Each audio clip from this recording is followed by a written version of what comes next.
ಬಂದು ಪ್ರಾರ್ಥಿಸ್ತಾ ಇರುವಾಗ ಇಲ್ಲಿ ಯಾವತ್ತೂ ಅಷ್ಟು ಬೇಗ ನಾನು ಬಂದು ಇಲ್ಲಿ ಅಷ್ಟು ಬೇಗ ಕುಳಿತುಕೊಂಡು ಪ್ರಾರ್ಥನೆ ಮಾಡಿದವನಲ್ಲ. ರಾತ್ರಿನೂ ತುಂಬ ಹತ್ತಿ ಪ್ರಾರ್ಥನೆ ಮಾಡಿದ್ದೇನೆ ಮನೆ ರೂಮಲ್ಲಿ ಹೋಗಿ.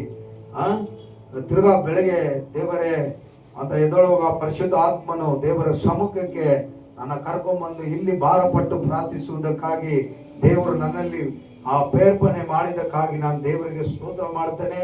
ನನ್ನ ಪ್ರಾರ್ಥನೆ ಅಲ್ಲ, ಪರಿಶುದ್ಧ ಆತ್ಮನ ಕ್ರಿಯೆ, ದೇವರ ಅದ್ಭುತ ದೇವರ ಕ್ರಿಯೆನೇ ನಮ್ಮ ಪ್ರಾರ್ಥನೆ ಅಲ್ಲ. ಹಲ್ಲೆಲೂಯ. ಅದು ನಮ್ಮ ಕರ್ತವ್ಯ. ಅದ್ಭುತಗಳು ಅತಿಶಯಗಳು ಮಾಡೋದು ದೇವರಿಂದ ಮಾತ್ರನೇ ಸಾಧ್ಯ, ಮನುಷ್ಯನಿಂದ ಅಲ್ಲ. ಹಲ್ಲೆಲೂಯ. ಮನುಷ್ಯನಿಂದ ಸಾಧ್ಯವೇ ಇಲ್ಲ.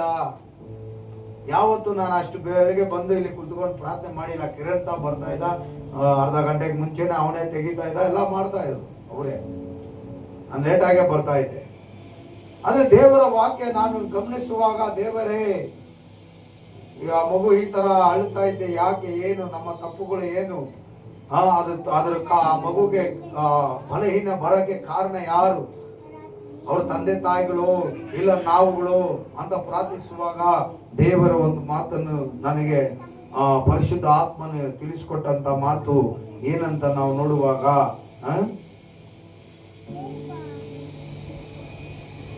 ಯೋವಾನ್ 5ನೇ ಅಧ್ಯಾಯ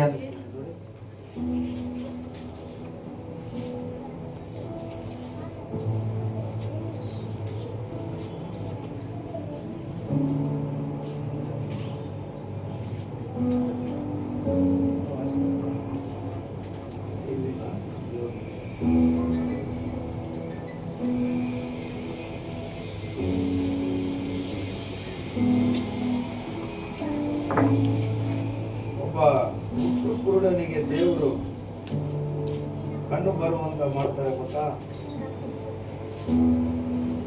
ವಾಕ್ಯ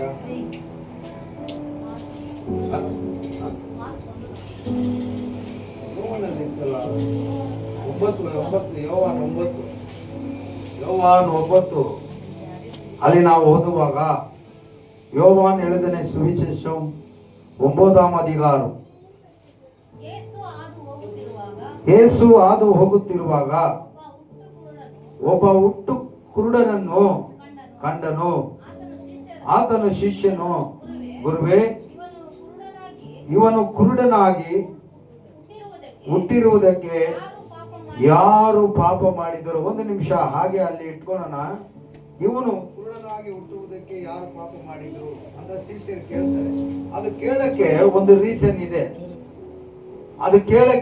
ರೀಸನ್ ಇದೆ. ಇವಾಗ ನಾವು ಕೆಲವರು ಈ ಲೋಕದ ಜನರಾಗಲಿ, ನಾವು ಲೋಕದ ಜನರಾಗಿ ಇರುವಾಗ ಆಗಲಿ, ನಾವು ಮಾತಾಡಿದಂಥ ಕೆಲವು ಮಾತುಗಳು ನಮ್ಮ ನೆನಪಿಗೆ ಬರುತ್ತೆ.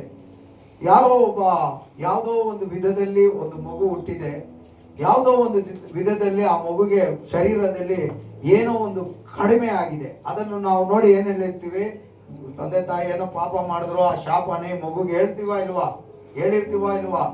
ಖಂಡಿತ ಹೇಳ್ತೀವಿ. ಆದರೆ ಇವಾಗ ಹೇಳಲ್ಲ ನಾವು. ಯಾಕಂದ್ರೆ ದೇವರ ವಾಕ್ಯ ನಮ್ಮಲ್ಲಿ ಇದೆ, ನಮ್ಮ ಹೃದಯದಲ್ಲಿದೆ. ಅದರಿಂದ ನಾವು ಇವಾಗ ಹೇಳಲ್ಲ. ಆದರೆ ದೇವರ ಸತ್ಯವನ್ನು ಅರಿತುಕೊಳ್ಳದಿರ ಜನರು ಖಂಡಿತವ ಈ ವಿಷಯಗಳನ್ನು ಹೇಳ್ತಾರೆ. ಅವ್ರ ತಂದೆ ತಾಯಿ ಏನೋ ಪಾಪ ಮಾಡಿದ್ದಾರೆ, 7 ಜನ್ಮ ಪಾಪ, 4 ತಲೆಮೂರೆ ಪಾಪ, ಶಾಪ ಆ ಮಗುಗೆ ಆಗಿದೆ ಅಂತ ಹೇಳ್ತಾರೆ ಗೊತ್ತಾ? ಹಲ್ಲೆಲೂಯ. ಈ ಶಿಷ್ಯರು ಕೇಳ್ತಾ ಇದ್ದಾರೆ. ಅದಕ್ಕೆ ರೀಸನ್ ಏನಂದ್ರೆ, ಮೋಶೆ ಬರೆದಂತ ಆ ನ್ಯಾಯ ಪ್ರಮಾಣದ ಪುಸ್ತಕದಲ್ಲಿ, ನಾವು ಹಳೆ ಒಡಂಬಡಿಕೆ ಪುಸ್ತಕದಲ್ಲಿ 20ನೇ ಅಧ್ಯಾಯದಲ್ಲಿ ನಾವು ಗಮನಿಸುವಾಗ, ಅಲ್ಲಿ ದೇವರು ಮೋಶೆಯ ಮೂಲಕ ಒಂದು ಮಾತನ್ನು ಬರೆದು ಕೊಟ್ಟಿರ್ತಾರೆ. ಅದು ಏನಂದರೆ, ನಿನ್ನ ತಂದೆ ತಾಯಿ ಮಾಡುವಂತ ಆ ದೋಷದ ಫಲ ಮಕ್ಕಳ ಮೇಲೆ 3-4 ತಲೆಮಾರು ಬರೆ ಮಾಡುವನು. ಸಾಕು, 3-4 ತಲೆಮಾರುವರೆಗೂ ಆ ಶಾಪ ನಿನ್ನೆಗೆ ಹುಟ್ಟುವಂತ ತಂದೆ ತಾಯಿಗಳು ಮಾಡುವಂತ ತಪ್ಪಿಗೆ ಮಕ್ಕಳಿಗೆ ಅದು ಬರುತ್ತೆ ಅಂತ ದೇವರು ಹೇಳಿದ್ರು. ಹಲ್ಲೆಲೂಯ. ಇದನ್ನು ಇಟ್ಕೊಂಡು ಆ ಕಾಲದಿಂದ ಬೆಳೆದು ಬಂದಂತ ಎಲ್ಲಾ ಜನರೇಷನ್ ಈ ವಾಕ್ಯವನ್ನು ಮನಸ್ಸಿನಲ್ಲಿ ಇಟ್ಕೊಂಡು, ಇವ್ರ ತಂದೆ ತಾಯಿ ಪಾಪ ಮಾಡಿರ್ಬೋದು, ಆ ಶಾಪನೇ ಇವರಿಗೆ ತೆಗಲೈತೆ ಅಂತ ಒಬ್ಬೊಬ್ಬರು ಹೇಳ್ಕೊಂಡು ಬಂದ್ರು. ಹಲ್ಲೆಲೂಯ. ಒಬ್ಬೊಬ್ರು ಹೇಳ್ಕೊಂಡು ಬರುವಾಗ, ಕಾಲ ಕಾಲಕ್ಕೂ ಜನರೇಷನ್ಗೆ ಹೇಳ್ಕೊಂಡು ಬರುವಾಗ ಆ ಶಾಪವನ್ನು ನೀಗಿಸುವುದಕ್ಕಾಗಿ ಯೇಸು ಹುಟ್ಟಿ ಬಂದರು. ಹಲ್ಲೆಲೂಯ. ಆ ಶಾಪವನ್ನು ನೀಗಿಸುವುದಕ್ಕಾಗಿ ಈ ಲೋಕದಲ್ಲಿ ಲೋಕದ ರಕ್ಷಕನಾದ ಯೇಸು ಕ್ರಿಸ್ತರು ಹುಟ್ಟುತ್ತಾರೆ. ಆಮೇಲೆ ಯಾಕಂದ್ರೆ ಅವರಿಗೆ ಯೇಸು ಅಂತ ಹೆಸರಿಡು. ಯಾಕಂದ್ರೆ ಆ ಹೆಸರಿನ ಅರ್ಥ ಆತನೇ ತನ್ನ ಜನರ ಪಾಪಗಳಿಂದ ಬಿಡಿಸಿ ಕಾಯುವನು, ಹಾಗಂದ್ರೆ ರಕ್ಷಣೆ ಮಾಡುವನು, ಕಾಪಾಡುವನು. ಅವರ ಪಾಪದಿಂದ ಬಿಡಿಸ್ಬಿಟ್ರೆ ಅವರ ಶಾಪ ಏನಾಗುತ್ತೆ? ನೀಗುತ್ತೆ. ಅವಾಗ ಪಾಪ ಹೋಗಬೇಕಾದರೆ ಒಂದು ಬಲಿ ಕೊಡಲೇಬೇಕಾಗುತ್ತೆ. ಪಾಪಕ್ಕೆ ಒಂದು ಬಲಿ ಏನು ಮಾಡಬೇಕು? ಕೊಡಲೇಬೇಕಾಗುತ್ತೆ. ಪಾಪ ಪಶ್ಚಾತ್ತಾಪಕ್ಕೆ ಒಂದು ಬಲಿಯನ್ನು ಉಂಟು ಮಾಡಬೇಕಾಗುತ್ತೆ. ಆ ಬಲಿ ಯೇಸು ಕ್ರಿಸ್ತನಾಗಿ ಈ ಲೋಕದಲ್ಲಿ ಹುಟ್ಟಿ ಬಂದ್ರು. ಹಲ್ಲೆಲೂಯ. ಇನ್ನ ಶಿಷ್ಯರಿಗೆ ಏನ್ ಹೇಳಿದ್ರೆ, ಯೇಸು ಹೇಳ್ತಾ ಇರುವ ಮಾತಲ್ಲಿ ಅವ್ರಿಗೆ ಮೆಚುರಿಟಿ ಇನ್ನ ಪೂರ್ಣ ಜ್ಞಾನದಿಂದ ಅವರು ಬೆಳೆದಿಲ್ಲ. ಇನ್ನ ಅವರು ಹಳೆ ಒಡಂಬಡಿಕೆ ಸಿಸ್ಟಮ್ ಅಲ್ಲೇ ಅವರು ಹೋಗ್ತಾ ಇದ್ದಾರೆ. ಒಂದು ದಿನ ಪೇತ್ರ ಹೇಳ್ತಾನೆ, ದೇವರೇ ನೀನು ಹೂ ಅಂತ ಹೇಳು, ಆಕಾಶದಿಂದ ಬೆಂಕಿ ಬಿದ್ದು ಇವನ್ನೆಲ್ಲ ನಾಶ ಮಾಡ್ಬಿಡ್ಲಿ ಅಂತಾನೆ. ಅದಕ್ಕೆ ಯೇಸು ಸ್ವಾಮಿ ಹೇಳ್ತಾರೆ, ಪೇತ್ರನೇ ನೀನು ಯಾವ ಆತ್ಮವನ್ನು ಹೊಂದಿದೀಯಾ? ನೀನ್ ಸೈತಾನನ ಆತ್ಮ ಹೊಂದಿದ್ಯಾ, ದೇವರ ಆತ್ಮವನ್ನು ಹೊಂದಿದ್ಯಾ? ಒಂದು ವೇಳೆ ನೀನ್ ದೇವರ ಆತ್ಮ ಹೊಂದಿದ್ರೆ ತಪ್ಪು ಮಾಡಿದವನು ನೀನು ಕ್ಷಮಿಸ್ತೀಯಾ? ಆ ಸೈತಾನ ಆತ್ಮವನ್ನು ನೀನು ಹೊಂದಿದ್ರೆ ಸೇಡಿಗೆ ಸೇಡು ನೀನು ತೀರಿಸ್ತೀಯ. ಆ ಅರ್ಥದಲ್ಲಿ ಯೇಸು ಪೇತ್ರನಿಗೆ ಹೇಳ್ತಾರೆ. ಇನ್ನ ಇವರು ಆ ಮೆಚುರಿಟಿಯಲ್ಲಿ ಬಂದಿಲ್ಲ. ಹಂಗಂದ್ರೆ ಇನ್ನ ಪೂರ್ಣ ಯೇಸುವಿನ ಸಂಪೂರ್ಣವಾದ ಬೋಧನೆಯನ್ನು, ಮಾತನ್ನು ಅವರು ಇನ್ನ ಫುಲ್ಲಾಗಿ ಅರ್ಥಕೊಂಡಿಲ್ಲ.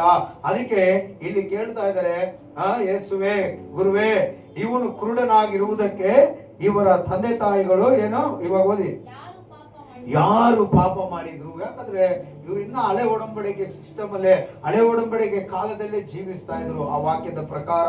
ಆದ್ರಿಂದ ಇವನು ಕುರುಡನಾಗುವುದಕ್ಕೆ ಯಾರು ಪಾಪ ಮಾಡಿದ್ರು ಅಂತ ಕೇಳ್ತಾ ಇದ್ದಾನೆ. ಓದಿ.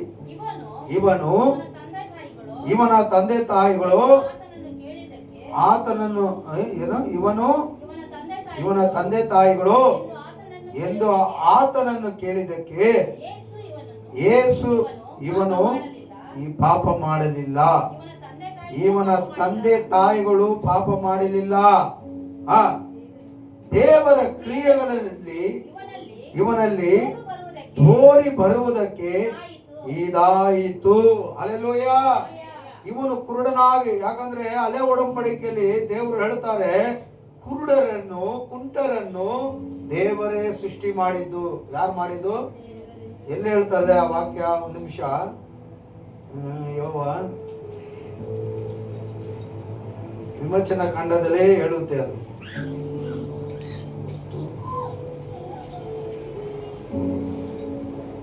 ಒಂದು ನಿಮಿಷ.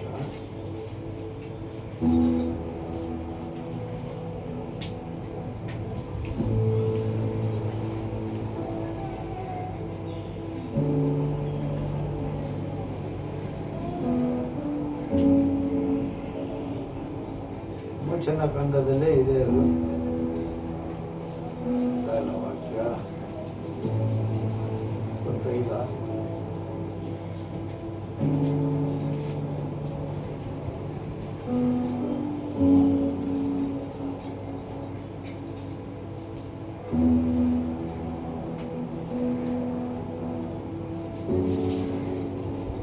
ವಿಮೋಚನ ಖಂಡ 4ನೇ ಅಧ್ಯಾಯ 11ನೇ ವಚನ ನಾವು ಓದುವಾಗ ದೇವರು ಮೋಶೆ ಒಟ್ಟಿಗೆ ಅಲ್ಲಿ ಒಂದು ಮಾತನ್ನು ಹೇಳ್ತಾರೆ. ಓದಿ ನೋಡಿ. 4:11. ಯೆಹೋವನು ಅವನಿಗೆ ಮನುಷ್ಯನಿಗೆ ಬಾಯಿ ಕೊಟ್ಟವರು ಯಾರು? ಒಬ್ಬ ಮೂಕನಾಗಿ, ಮತ್ತೊಬ್ಬನು ಕಿವಿಡನಾಗಿ, ಒಬ್ಬನು ಕಣ್ಣು ಉಳ್ಳವನಾಗಿ, ಮತ್ತೊಬ್ಬನು ಕಣ್ಣು ಇಲ್ಲದವನಾಗಿ ಇರಬೇಕೆಂದು ನೇಮಿಸಿದವರು ಯಾರು?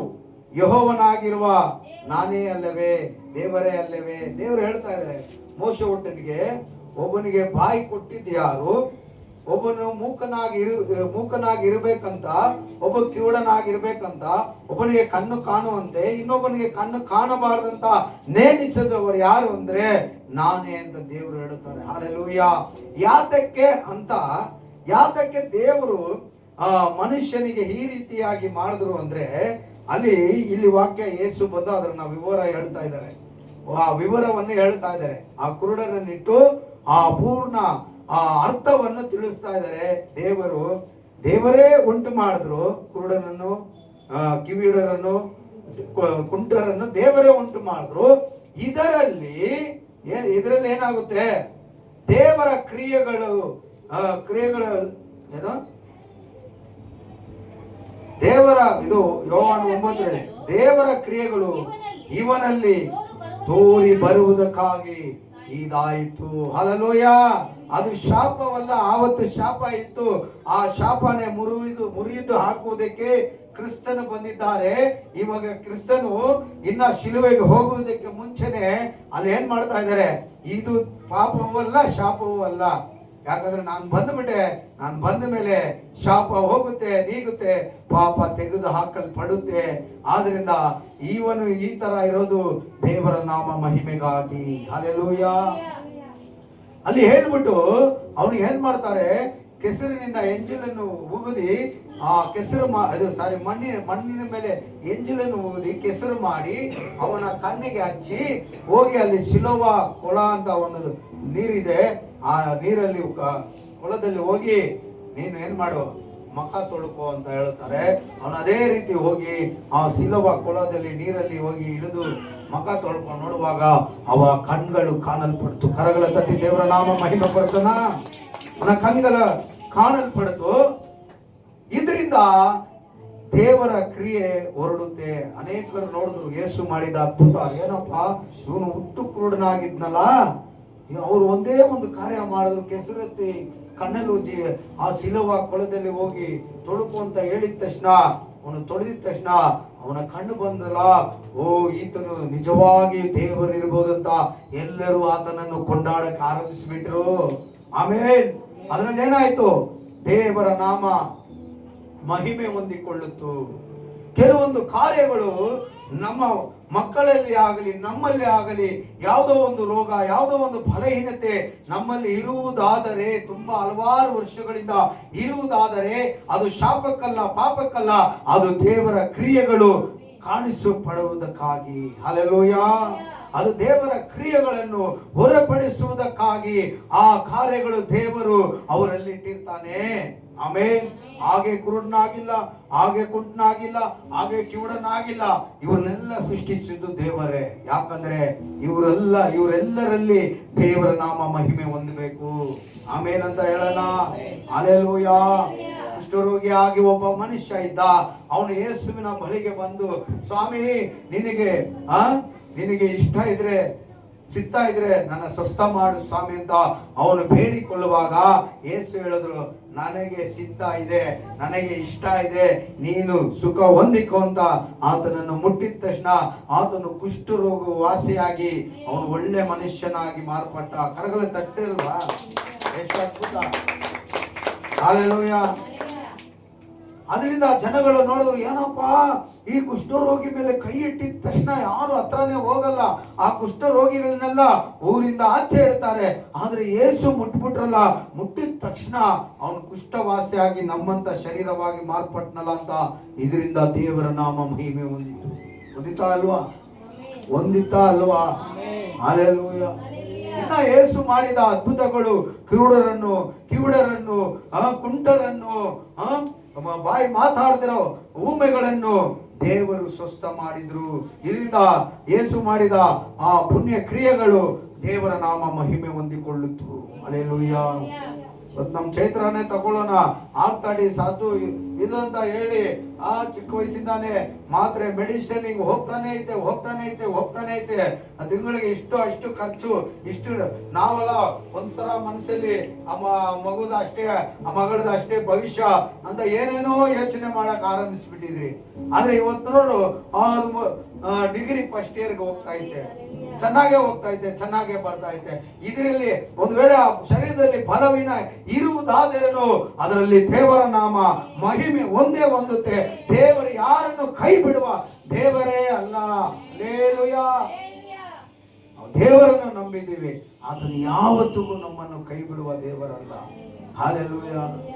கர்த்தரை தெய்வமாக கொண்டு இதுவரையில் வெட்கப்பட்டதில்லை, அவரையே ஆதரவாய் கொண்டு நடுவழியில் நின்று போவதில்லை.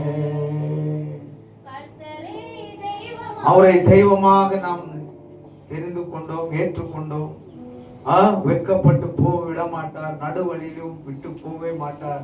மனுஷன் போயிடலாம், ஆண்டவர் எப்பொழுதும் நம்மளோடு இருக்கிறார். ஆமென் ಆಮೇನ್ ಅಂತ ಹೇಳೋಣ. ಹಲ್ಲೆಲೂಯಾ. Praise the Lord. ರಾತ್ರಿ ಎಲ್ಲ ಆ ಮಗು ಹತ್ತಿದ್ದಕ್ಕೆ ರಾತ್ರಿ 10 ಪ್ರಾರ್ಥನೆ ಮಾಡ್ತಾ ಇದ್ದೀನಿ, ನನ್ನ ಜಂಬ ಕೇಳ್ತಾ ಇಲ್ಲ. 10 ಪ್ರಾರ್ಥನೆ ಮಾಡಿದ ಬೆಳಗ್ಗೆ ಓಡ್ ಬಂದು ಇಲ್ಲಿ ಪ್ರಾರ್ಥನೆ ಮಾಡಿ, ಇದರಲ್ಲಿ ದೇವರ ನಾಮ ಮಹಿಮೆ ಪಟ್ಟಿದೆ. ಹಲ್ಲೆಲೂಯಾ. ಇಲ್ಲಾಂದ್ರೆ ಆರಾಮಾಗಿ ಮಟನ್ ಸಾರು ತಿಂದುಬಿಟ್ಟು ರಾತ್ರಿ ಎಲ್ಲರೂ ಗುರ್ಕಾ ಹೊಡೆದಿ 9 ಗಂಟೆ ಮೇಲೇನೆ ಎದ್ದು ಎಲ್ಲ ರೆಡಿಯಾಗಿ ಬರ್ತಾ ಇದ್ದೀರಿ ಅಲ್ವಾ?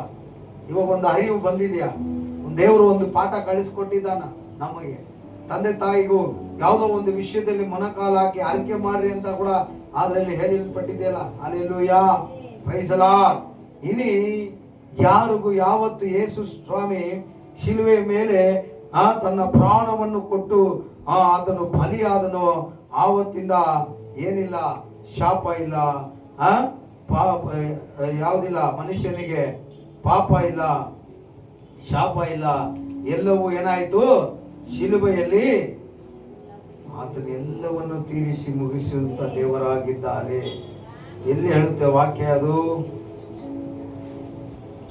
ಕೊಲೊಸ್ಯರ್ 2ನೇ ಅಧ್ಯಾಯ 14ನೇ ವಚನವನ್ನು ನಾವು ಓದೋಣ. 2:14 ಓದಿ.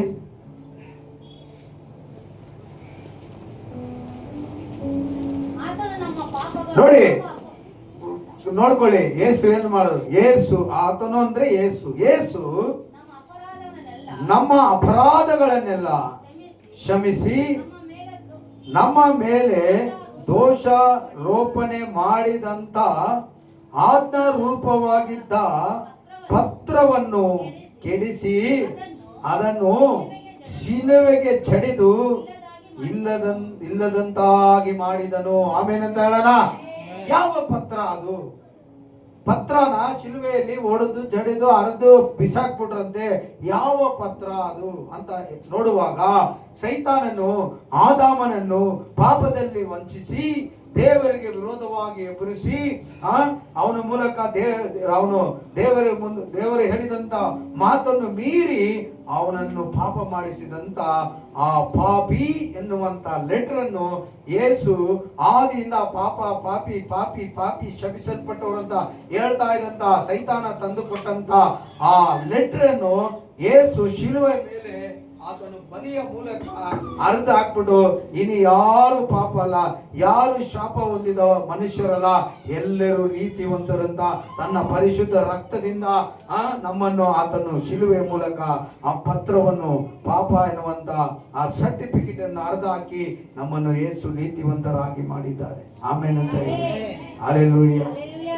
ನಾವು ಪಾಪಿಗಳ ತಂದೆ ತಾಯಿ ಮಾಡಿದ ತಪ್ಪುಗೆ ಮಕ್ಕಳಿಗೆ 3-4 ತಲೆಮೂರು ಪಾಪ ಶಾಪ ಅನುಗುತ್ತಾ? ಖಂಡಿತವಾಗಿ ಒಂದು ಕಾಲದಲ್ಲಿ ಇತ್ತು.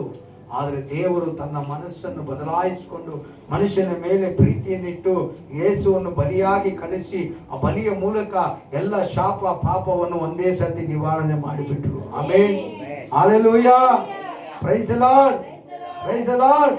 ನೋಡಿ, ಇಲ್ಲಿ ಕೂಡ ಕೀರ್ತನೆ ಭಾಗದಲ್ಲಿ ನಾವು ನೋಡುವಾಗ ದಾವೀದನು 1-2 ಪಾಪಗಳನ್ನು ಮಾಡಿದ. ದಾವೀದನು ದೇವರಿಂದ ಅಭಿಷೇಕಿಸಲ್ಪಟ್ಟಂತ ಆ ವ್ಯಕ್ತಿ 1-2 ಪಾಪವನ್ನು ಆತನು ಮಾಡಿಬಿಟ್ಟ. ಒಂದು ಪಾಪ ಏನಾಯ್ತು ಅಂದ್ರೆ, ಅವನು ಇಸ್ರೇಲ್ ಜನರಿಗೆ ಮೊದಲ ರಾಜ ಒಬ್ಬ ಸೌಲ ಅಂತ ದೇವರು ನೇಮಿಸ್ತಿರ್ತಾರೆ. ಅವನು ಅವ್ರ ತಂದೆಯ ಕತ್ತೆಯನ್ನು ಹುಡುಕಿ ಬಂದವನು ದೇವರು ಈ ಇಸ್ರೇಲ್ ಜನರಿಗೆ ಇವನು ರಾಜನಾಗಿ ನೇಮಿಸ್ತಾರೆ. ಆದರೆ ಜನ ನಮಗೊಂದು ರಾಜ ಬೇಕು ನಮ್ಮನ್ನು ನಡೆಸುವುದಕ್ಕೆ. ಎಲ್ಲ ದೇಶದಲ್ಲಿ ರಾಜ ಇದ್ದಾರೆ, ನಮ್ಮ ಇಸ್ರೇಲ್ ದೇಶಕ್ಕೆ ರಾಜ ಇಲ್ಲ ಅನ್ನುವಾಗ ಅವರು ಕೇಳಿದಕ್ಕಾಗಿ ದೇವರು ಏನ್ ಮಾಡಿದ್ರು, ಸಾಮುವೇಲೇ ಒಬ್ಬ ಕತ್ತೆಯನ್ನು ಹುಡ್ಕೊಂಡ್ ಬರ್ತಾನೆ, ಅವನನ್ನು ಅಭಿಷೇಕ ಮಾಡಿ ಜನರಿಗೆ ರಾಜನಾಗಿ ನೇಮಿಸು ಅಂತ ದೇವರು ಹೇಳುವಾಗ ಅವನು ಕತ್ತೆಯನ್ನು ಹುಡುಕಿ ಬರುವಾಗ, ಆ ಸೌಲ್ ಅನ್ನುವಂತ ಕತ್ತೆಯನ್ನು ಹುಡುಕಿ ಬರುವಾಗ ದೇವರಿಂದ ನೇಮಿಸಲ್ಪಟ್ಟ ಹಾಗೆ ಅವನನ್ನು ಅಭಿಷೇಕ ಮಾಡಿ ಇಸ್ರೇಲ್ ಜನರಿಗೆ ರಾಜನಾಗಿ ನೇಮಿಸ್ತಾನೆ. ಹಲ್ಲೆಲೂಯ. ಆದ್ರೆ ಆ ಸೌಲನು ದೇವರ ಮಾತನ್ನು ಮೀರಿ ನಡೆದದಕ್ಕಾಗಿ ಮತ್ತೆ ಸಾಮುವೇಲನ್ನು ಕರೆದು, ಸಾಮುವೇಲೇ, ನಾನು ಸೌಲನನ್ನು ತಳ್ಳಿದ್ದೇನೆ, ನಾನು ಬೇರೆ ಒಬ್ಬ ರಾಜನನ್ನು ಆರಿಸಿಕೊಳ್ಳುತ್ತೇನೆ. ಯಾಕಂದ್ರೆ ಸೌಲ್ ನನಗೆ ಇಷ್ಟವಾದವನಲ್ಲ, ನನ್ನ ಮಾತಿನ ಮೇಲೆ ಅವನು ನಡೆಯುವಂತವಲ್ಲ, ಮಾತನ್ನು ತಪ್ಪಿ ಮೀರಿ ನಡೀತಾ ಇದ್ದಾನೆ. ಅವನ ತೆಗೆದುಹಾಕಿ ನಾನು ಬೇರೆ ಒಬ್ಬನನ್ನು ನೇಮಿಸ್ತೇನೆ. ನೀನೇನು ಮಾಡು, ಈಶಾಯ ಎನ್ನುವಂತ ಒಬ್ಬ ವ್ಯಕ್ತಿ ಇದ್ದಾನೆ, ಅವನ ಮನೆಗೆ ಹೋಗು, ಅವನ ಮನೆಯಲ್ಲಿ ಒಬ್ಬ ಗಂಡು ಮಗ ಇದ್ದಾನೆ, ಅವನನ್ನು ನೀನು ಅಭಿಷೇಕ ಮಾಡು, ಅವನೇ ದಾವೀದ. ಹಲ್ಲೆಲೂಯ. ಈ ದಾವೀದ ಕುರಿ ಮೇಯಿಸ್ಕೊಂಡಿದ್ದವನು, ಇವನು ಕಾಡಲ್ಲಿ ತಂದೆಯ ಕುರಿಗಳನ್ನು ಮೇಯಿಸುವಂತವನು. ಆದ್ರೆ ದೇವರು ಅವನ ಹೃದಯವನ್ನು ಕಂಡು, ಅವನು ಚಿಕ್ಕದಾಗಿ ಕುಳ್ಳನಾಗಿದ್ದ, ಆದ್ರೆ ಚೆಲುವಿಕೆ ಆಗಿದ್ದ, ಆದ್ರೆ ಹೈಟ್ ಇದ್ದಿಲ್ಲ.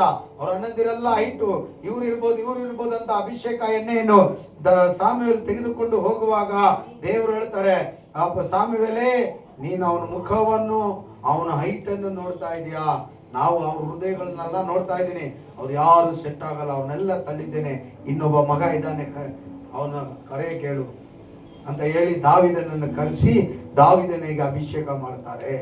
ಅಭಿಷೇಕ ಮಾಡಿ ಇಸ್ರೇಲ್ ಜನರಿಗೆ ರಾಜನಾಗಿ ದೇವರು ಕುರಿ ಮೇಯಿಸ್ತಾ ಇದ್ದಂತ ದಾವೀದನನ್ನು ಇಸ್ರೇಲ್ ಜನರಿಗೆ ರಾಜನಾಗಿ ಮಾರ್ಪಡಿಸಿದ ಮೇಲೆ ಅವನು ಏನ್ ಮಾಡ್ತಾನೆ, ಒಂದು ದಿನ ಮಂತ್ರಿಗಳನ್ನ ಕರೆದು, ನನಗೆ ನನ್ನ ರಾಜ್ಯದಲ್ಲಿ ಎಷ್ಟು ಜನ ನನಗಾಗಿ ಇದ್ದಾರೆ, ಹೋಗಿ ಎಣಿಸ್ಕೊಂಬ ಅಂದ್ಬಿಡ್ತಾನೆ.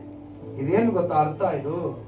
ಇದು ದೇವರಿಗೆ ವಿರೋಧವಾದ ಕಾರ್ಯ. ಇದು ನನಗೆ ಎಷ್ಟು ಜನ ಇದ್ದಾರೆ, ದೇವರಿಗೆ ಎಷ್ಟು ಜನ ಇದ್ದಾರೆ, ದೇವರಿಂದ ನೇಮಿಸಲ್ಪಟ್ಟವರು ಎಷ್ಟು, ಆ ತರ ಹೇಳಿದ್ರೆ ಕೂಡ ಅಲ್ಲಿ ಏನೋ ಒಂದು ತಪ್ಪು ನಡೀತಾ ಇದ್ದಿಲ್ಲ. ನನಗೆ ನನ್ನ ಜನರೇ ಎಷ್ಟಿದ್ದಾರೆ ಅಂತ ದೇವರನ್ನ ಬಿಟ್ಟು ಮಾತಾಡಿದೆ, ಅವನು ಮಾಡಿದ ಮೊದಲೇ ದೊಡ್ಡ ತಪ್ಪು, ದೊಡ್ಡ ಪಾಪ. ಅದು ತಪ್ಪಲ್ಲ, ದೊಡ್ಡ ಪಾಪ ಅದು. ಎರಡನೇದು, ಸಿಪಾಯಿಗಳಲ್ಲಿ ಒಬ್ಬ ಹೊಸದಾಗಿ ಮದುವೆ ಆಗಿರುವಂತಹ ಒಬ್ಬ ಉರಿಯ ಅಂತ ಹೇಳುವ ಸಿಪಾಯಿ ಹೆಂಡತಿಯನ್ನು ದಾವೀದ ಆಸೆ ಪಟ್ಟು ಆಕೆ ಒಟ್ಟಿಗೆ ಅವನು ಕೂಡಿದ್ದೆ ಎರಡನೇ ದೊಡ್ಡ ತಪ್ಪಾಯಿತು. ಮೂರನೇ ತಪ್ಪು ಏನಾಯ್ತು ಗೊತ್ತಾ?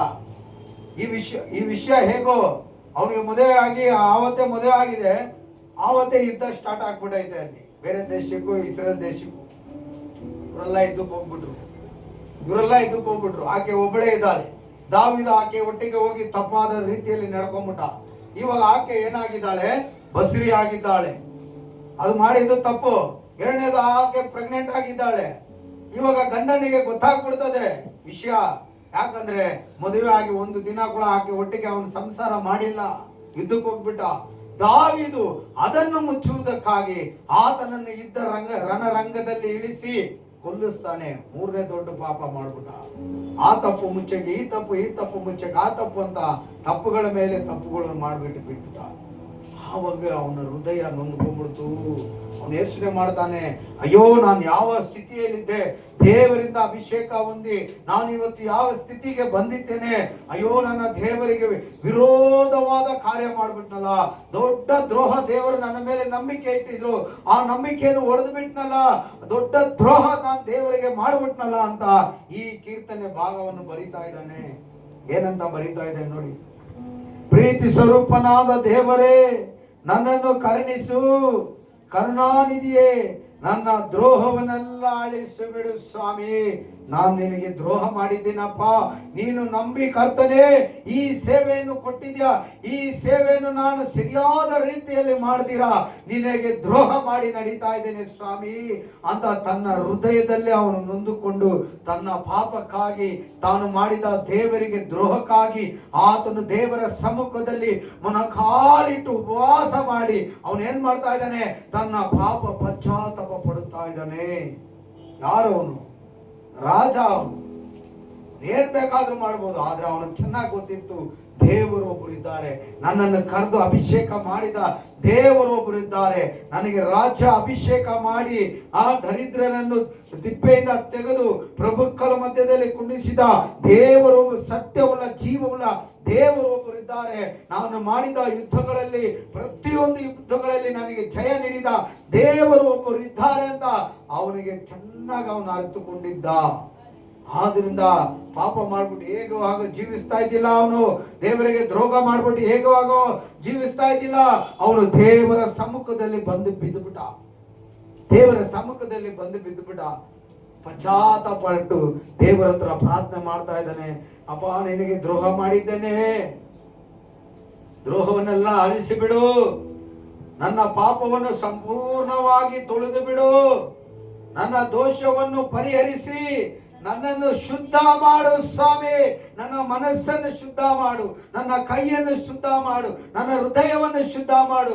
ಈ ಕಣ್ಣಿನಿಂದ ನೋಡಿ ನಾನು ಇಚ್ಛೆ ಪಾಪ ಮಾಡಿಬಿಟ್ಟೆ, ನನಗೆ ಕಣ್ಣನ್ನು ಶುದ್ಧ ಮಾಡು, ತೊರೆಪಟ್ಟು ಆ ಪಾಪಕ್ಕೆ ನಡೆದು ಹೋಗ್ಬಿಟ್ಟೆ, ನನ್ನ ಕಾಲನ್ನು ಶುದ್ಧ ಮಾಡು ಸ್ವಾಮಿ ಅಂತ ಪ್ರಾರ್ಥಿಸ್ತಾ ಇದ್ದಾನೆ. ಹಲ್ಲೆಲೂಯಾ. ಇವತ್ತು ಎಷ್ಟು ಜನ ನಾವು ಆ ಥರ ಇದ್ದೀವಿ, ಪಾಪ ಮಾಡ್ಬಿಟ್ಟು ಏನು ಪಾಪ ಮಾಡ್ದಿರಂಗೆ ನಾವು ಬೇಕಾದ್ರೆ ನನ್ನ ಮುಖ ನೀವು ನೋಡ್ಬೋದು, ನಿಮ್ಮ ಮುಖ ನಾನು ನೋಡ್ಬೋದು, ನಿಮ್ಮ ಹೃದಯಗಳನ್ನು ನೋಡುವ ದೇವರು ಒಬ್ಬರು ಇದ್ದಾರೆ. ದಾವೀದನ ಹೃದಯವನ್ನು ಅರಿತ ದೇವರು ಒಬ್ಬರು ಇದ್ರು.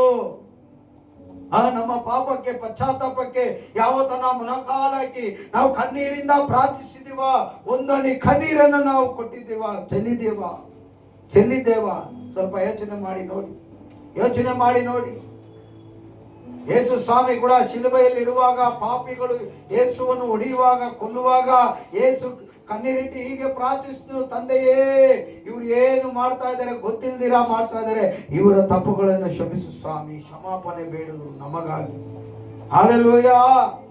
ನಾವು ಒಬ್ಬರನ್ನ ನಾವು ಯಾವತ್ತನ ನಾವು ಮಾಡಿದ ತಪ್ಪಿಗಾಗಿ ದೇವರ ಕರೆಯುವಿಕೆ, ಆ ಕರೆಯುವಿಕೆಯಲ್ಲಿ ಸರಿಯಾದ ರೀತಿಯಲ್ಲಿ ನಡ್ಕೊಳ್ದಿರಾ ಇರುವುದಕ್ಕಾಗಿ ನಾವು ದೇವರ ಮಕ್ಕಳಂತ ಆಗಿದ್ದೇವೆ. ಆದ್ರೆ ತಂದೆಗೆ ಸರಿಯಾದ ವಿಧದಲ್ಲಿ ನಾವು ನಡ್ಕೊಂಡಿಲ್ಲ ಅಂತ ಯಾವತ್ತನ ನಾವು ಪಶ್ಚಾತ್ತಾಪ ಪಟ್ಟಿದ್ದೀವಾ? ನಮ್ಮ ಹೃದಯದಲ್ಲಿ ನಾವು ನೊಂದುಕೊಂಡಿದ್ದೇವಾ? ರಾಜ ಇವನು ದಾವೀದೆ, ಇಸ್ರೇಲ್ ಜನರಿಗೆ ರಾಜ, ದೊಡ್ಡ ದೇಶಕ್ಕೆ ರಾಜ. ಇವನು ಪಾಪ ಮಾಡ್ಬಿಟ್ಟು ಹೇಗಾನ ಇದ್ದಿರ್ಬೋದು, ಆದ್ರೆ ಅವನಿಗೊಂದು ಗೊತ್ತು, ನನಗೆ ಪರಲೋಕ ರಾಜ್ಯ ಸಿಕ್ಕಲ್ಲ, ನನ್ನ ದೇವರಿಗೆ ನಾವು ವಿರೋಧವಾಗಿ ಕಾರ್ಯ ಮಾಡಿಬಿಟ್ಟೆ, ನನ್ನ ದೇವರು ನನ್ನ ನಂಬಿದ್ರು, ನಾನು ದ್ರೋಹ ಮಾಡಿಬಿಟ್ಟೆ. ಇವತ್ತು ಸೇವೆಯಲ್ಲಾಗಲಿ, ಸಭೆಯಲ್ಲಾಗಲಿ, ಸೇವಕನಾಗಲಿ, ಸೇವಕಿಯರಾಗಲಿ, ಸಭೆ ವಿಶ್ವಾಸಿಗಳಾಗಲಿ, ಯಾವುದೋ ಒಂದು ವಿಧದಲ್ಲಿ ನಾವು ತಪ್ಪು ಮಾಡಿದ್ರೆ ಆ ತಪ್ಪಿಗಾಗಿ ನಾವು ಪಶ್ಚಾತ್ತಾಪ ಪಟ್ಟಿದ್ದೇವಾ? ಒಂದು ವೇಳೆ ನಾವು ಪಟ್ಟಿಲ್ಲ ಅಂದ್ರೆ ಇವತ್ತಿಂದ ಒಂದು ತೀರ್ಮಾನ ಮಾಡಿಕೊಳ್ಳೋಣ. ಅನುದಿನದ ಪ್ರಾರ್ಥನೆಗಳಲ್ಲಿ ನಾವು ಮೊಣಕಾಲಿಟ್ಟು ಕಣ್ಣೀರಿಟ್ಟು ನಾವು ಪ್ರಾರ್ಥಿಸುವವರಾಗಿರಬೇಕು. ನಮ್ಮ ಕಣ್ಣೀರಿಗೆ ಉತ್ತರ ಕೊಡುವ ದೇವರಾಗಿದ್ದಾನೆ ಆತನು. ದಾವೀದ ಈ ರೀತಿ ಹೇಳ್ದ, ನಾನು ದ್ರೋಹಿ ಎಂದು ನಾನೇ ಒಪ್ಪಿಕೊಂಡಿದ್ದೇನೆ ಸ್ವಾಮಿ, ನನ್ನ ಪಾಪವು ಯಾವಾಗಲೂ ನನ್ನ ಮುಂದೆ ಇದೆಯಾ? ನಿನಗೆ ತಪ್ಪು ಮಾಡಿದ್ದೇನೆ ಅಪ್ಪ, ನಿನ್ನ ದೃಷ್ಟಿಗೆ ಕೆಟ್ಟದ್ದಾಗಿರುವುದನ್ನೇ ಮಾಡಿದ್ದೇನಪ್ಪ. ನಿನ್ನ ನಿರ್ಣಯನ ನ್ಯಾಯವಾಗಿಯೂ ನಿನ್ನ ತೀರ್ಪು ನಿಷ್ಕಲಕವಾಗಿರುತ್ತದಲ್ಲ. ನೋಡಿ, ಎಕ್ಸ್ಕ್ಯೂಸೇ ಕೊಡಲ್ಲ ದೇವರು. ಇವತ್ತು ಈ ಕಾಲದಲ್ಲಿ, ಇವತ್ತು ಈ ಜನರೇಷನ್ ಅಲ್ಲಿ ಬೇಕಾದ್ರೆ ನಾವು ಪಶ್ಚಾತ್ತಾಪ ಪಟ್ಟು ನಾವು ಪಾಪ ಅರಿಕೆ ಮಾಡಿ ಪ್ರಾರ್ಥಿಸಿದ್ರೆ ಒಂದು ವೇಳೆ ದೇವರು ಕ್ಷಮಿಸಕ್ಕೆ ಶಕ್ತನಾಗಿದ್ದಾನೆ. ಆದ್ರೆ ಒಂದು ಕಾಲ ಬರುತ್ತೆ, ಎಲ್ಲಾ ಮೊಣಕಾಲುಗಳು ಆದ ಸಿಂಹಾಸನದಲ್ಲಿ ಕುಳಿತಿರುವ ಯೇಸುಗೆ ಮುಂದೆ ಹೋಗಿ ಮೊಣಕಾಲು ಇಡಬೇಕಾಗುತ್ತೆ.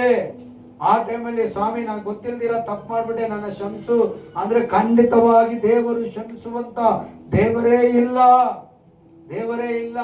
ಹಲ್ಲೆಲೂಯಾ. ಅದನ್ನು ಸರಿಯಾದ ರೀತಿಯಲ್ಲಿ ಏನ್ ಮಾಡ್ತಾನಂತೆ, ನ್ಯಾಯ ತೀರ್ಪಿಡುವಂತ ದೇವರಾಗಿದ್ದಾರೆ. Hallelujah, hallelujah. ಅದು ದಾವೀದ ಅರ್ಥಕೊಂಡಿದ್ದ, ಅವನು ಗೊತ್ತಾಗಿತ್ತು. ಆದ್ರಿಂದ ಅವನು ಆ ರೀತಿ ಪ್ರಾರ್ಥನೆ ಮಾಡ್ದ. ಆಮೇಲೆ ಹೇಳ್ತಾನೆ 5ರಲ್ಲಿ, ಹುಟ್ಟಿನಿಂದ ನಾನು ಪಾಪಿಯೇ, ಮಾತ್ರ ಗರ್ಭವನ್ನು ಹೊಂದಿದ ದಿನದಿಂದ ದ್ರೋಹಿಯೇ. ಗೊತ್ತರು, ತಾಯಿಯ ಗರ್ಭದಲ್ಲಿ ಹುಟ್ಟುವಂತ ಪ್ರತಿಯೊಂದು ಶಿಶುವು ಪಾಪದ ಪಿಂಡವೇ, ಪಾಪದ ಪಿಂಡವೇ. ಹಲ್ಲೆಲೂಯಾ, ಪಾಪದ ಪಿಂಡವೇ. ಆದ್ರೆ ಯೇಸು ಒಬ್ಬನೇ ಪರಿಶುದ್ಧನಾಗಿ ಹುಟ್ಟಿದ್ದು. ಅದು ಪರಿಶುದ್ಧ ಆತ್ಮದಿಂದ ಹುಟ್ಟಲ್ಪಟ್ಟಂತ ಮಗು ಯೇಸು. ಹಲ್ಲೆಲೂಯಾ, ಅದು ಪರಿಶುದ್ಧವಾದದ್ದು. ಅದು ಆ ಯೇಸುವಿನ ರಕ್ತ ಪರಿಶುದ್ಧವಾದದ್ದು. ಆ ರಕ್ತ ಸಕಲ ತಾಯಿಯ ಗರ್ಭದಿಂದ ಹುಟ್ಟಿ ಬಂದವರ ಪ್ರತಿಯೊಬ್ಬ ಪಾಪವನ್ನು ನೀಗಿಸುವಂತದ್ದು ಆತ್ಮೀಯ ಜೀವಿತದಲ್ಲಿ, ಶರೀರಕ್ಕಲ್ಲ. Hallelujah, praise the Lord. ಅವನು ಹೇಳ್ತಾನೆ, ನಾನು ತಾಯಿಯ ಗರ್ಭದಿಂದ ಹುಟ್ಟಿ ಬರುವುದೆಂದರೆ ನಾನು ಏನಾಗಿದ್ದೆ, ಪಾಪಿಯೇ. ಮಾತ್ರ ಗರ್ಭವನ್ನು ಹೊಂದಿದ ದಿನದಿಂದ ನಾನು ಏನಾಗಿದ್ದೆ, ದ್ರೋಹಿಯೇ. ಯಥಾರ್ಥ ಚಿತ್ತವೇ ನಿನಗೆ ಸಂತೋಷ, ಸುಜ್ಞಾನದ ರಹಸ್ಯಗಳನ್ನು ನನಗೆ ತಿಳಿಯಪಡಿಸು ಸ್ವಾಮಿ. ಇನಿಮೆ ನಾವು ತಪ್ಪು ಮಾಡಬಾರದು ಸ್ವಾಮಿ, ನಾನು ಮಾಡಿಬಿಟ್ಟೆ ಸ್ವಾಮಿ, ನನ್ನನ್ನು ಕ್ಷಮಿಸು ಸ್ವಾಮಿ ಅಂತ ಹೇಳ್ತಾ ಇದ್ದಾನೆ. ಅಲ್ಲಿ ಹೇಳುತ್ತೆ, ಈಸೋಪ್ ಗಿಡದ ಬರಳಿನಿಂದ ನೀರನ್ನು ಚಿಮುಕಿಸಿ ಎಂಬಂತೆ ನನ್ನ ಅಶುದ್ಧತ್ವವನ್ನು ತೆಗೆದು ಬಿಡು, ಆಗ ಶುದ್ಧನಾಗಿರುವೆನು. ಈಸೋಪ್ ಗಿಡ, ಹಲ್ಲೆಲೂಯಾ, ಅದು ಒಂದು ಗಿಡ ಇತ್ತು. ಆ ಒಂದು ಗಿಡದಿಂದ ಕೆಲವರು ಪಂಡಿತರು, ಶಾಸ್ತ್ರಿಗಳು ಏನ್ ಮಾಡ್ತಾ ಇದ್ರು, ಸೇವಕರು ನೀರು ಚಿಮುಕಿಸಿಬಿಟ್ಟು ಏನ ಪಾಪ ಕ್ಷಮಿಸಲ್ಪಟ್ಟಿದೆ. ಇವಾಗೂ ಹೇಳಲ್ವಾ, ಆ ಬೇವಿನ ಸೊಪ್ಪು ತೆಗೆದು, ಆ ಪದ್ಧತಿ ಎಲ್ಲ ಆಗಿನ ಕಾಲದಲ್ಲಿ ಇತ್ತು. ಆದ್ರೆ ಇವತ್ತು ಆ ಈ ಸೊಪ್ಪಿನ ಗಿಡದಿಂದ ಅಲ್ಲ, ಯೇಸುವಿನ ಪರಿಶುದ್ಧ ರಕ್ತದಿಂದ ಚಿಮುಕಿಸಿದ್ರೆ ಮಾತ್ರನೇ ನಮ್ಮ ಪಾಪಗಳು ತೊಳೆಯಲ್ಪಡೋದು. ಹಲ್ಲೆಲೂಯಾ, ನಮ್ಮ ಪಾಪಗಳು ತೊಳೆಯಲ್ಪಡೋದು.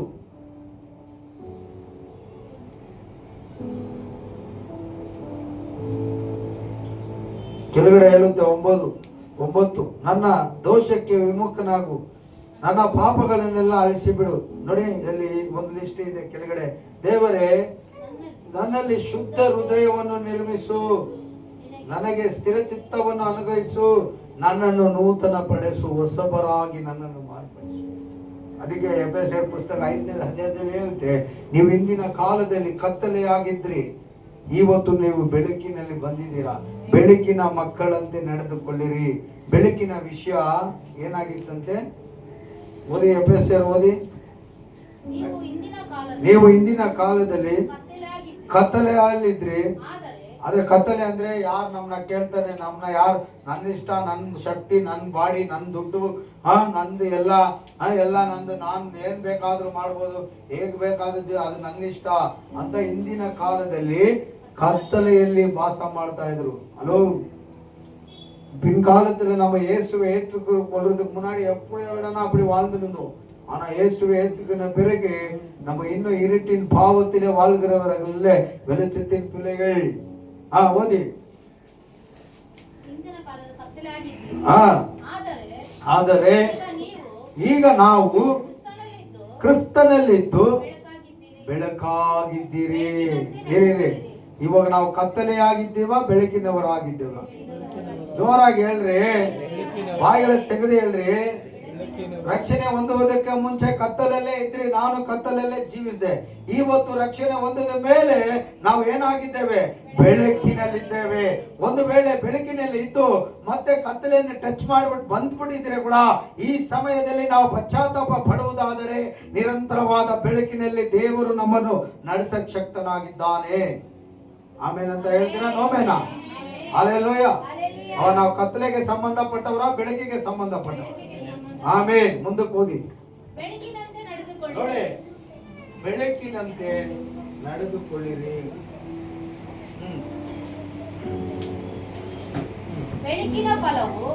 ನೋಡಿ, ಆ ಬೆಳಕಿನ ಫಲವು ಹಂಗಂದ್ರೆ ಬೆಳಕಿನಂತೆ ನಡೆದುಕೊಳ್ಳ್ರಿ ಅಂದ್ರೆ ನಮ್ಮ ಗುಣಾತಿಶಯ, ನಾವು ಮಾಡಬೇಕಾದಂತ ಹ್ಯಾಬಿಟೇಷನ್ ಅಂತಾನೆ ಅಲ್ಲ. ಹ್ಯಾಬಿಟೇಷನ್ ಬಂದ್ಬಿಡ್ತೀವಿ. ಎಲ್ಲಿದ್ಯಾ ನೀನು? ಚರ್ಚಲ್ಲಿ ಬೆದ್ದಲಲ್ಲಿ ಇದೆಯಾ ದೇವ್ರ ಮನೆಯಲ್ಲಿ? ಹ್ಯಾಬಿಟೇಷನಾ ಹ್ಯಾಬಿಟೇಷನಾ? ಓದಿ. ಆ ಬೆಳಕಿನ ಫಲವು ಉಪಕಾರದಲ್ಲೂ ನೀತಿಯಲ್ಲೂ ಸತ್ಯದಲ್ಲೂ ಕಾಣಿಸಿಕೊಳ್ಳುತ್ತೆ.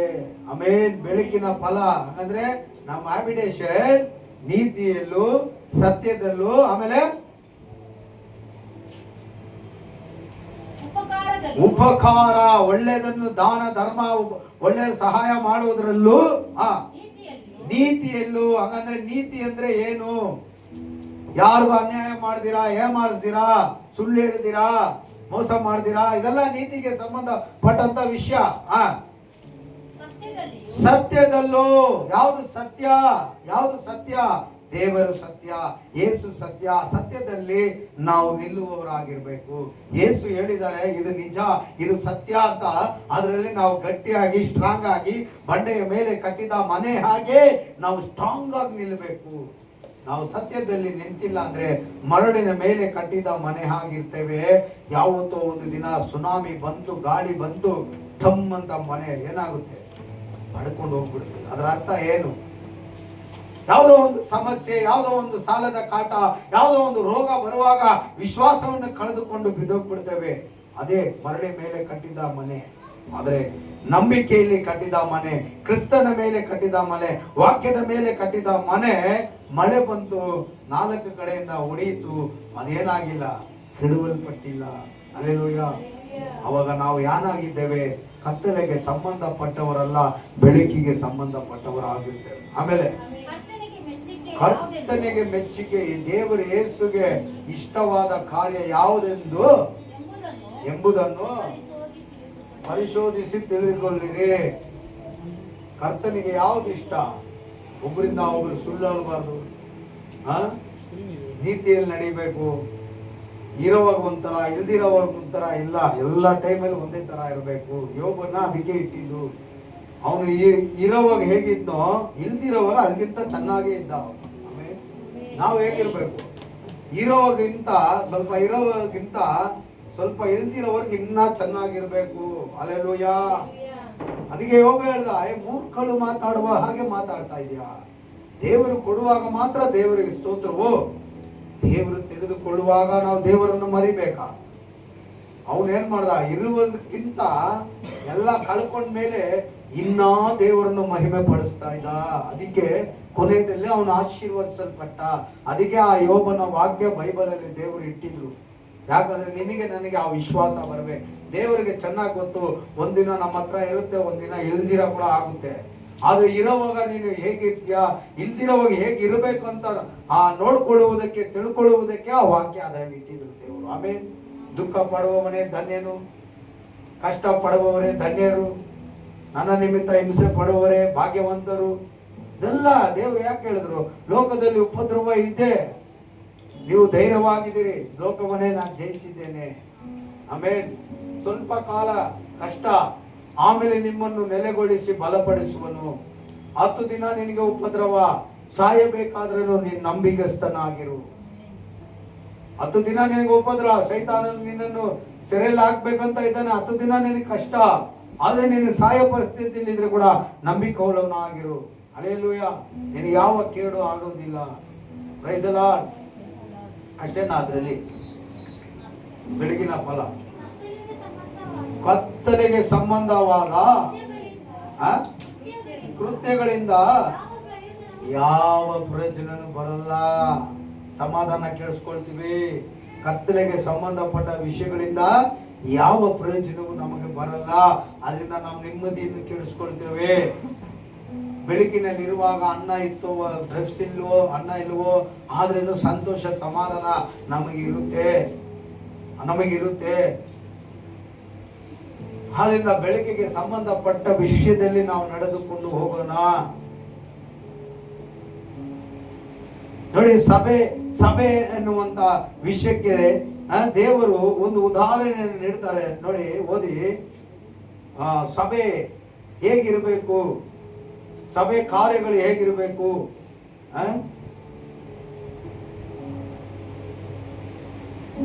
ನೋಡಿ 13, ರೋಮರ 13 ಓದಿ.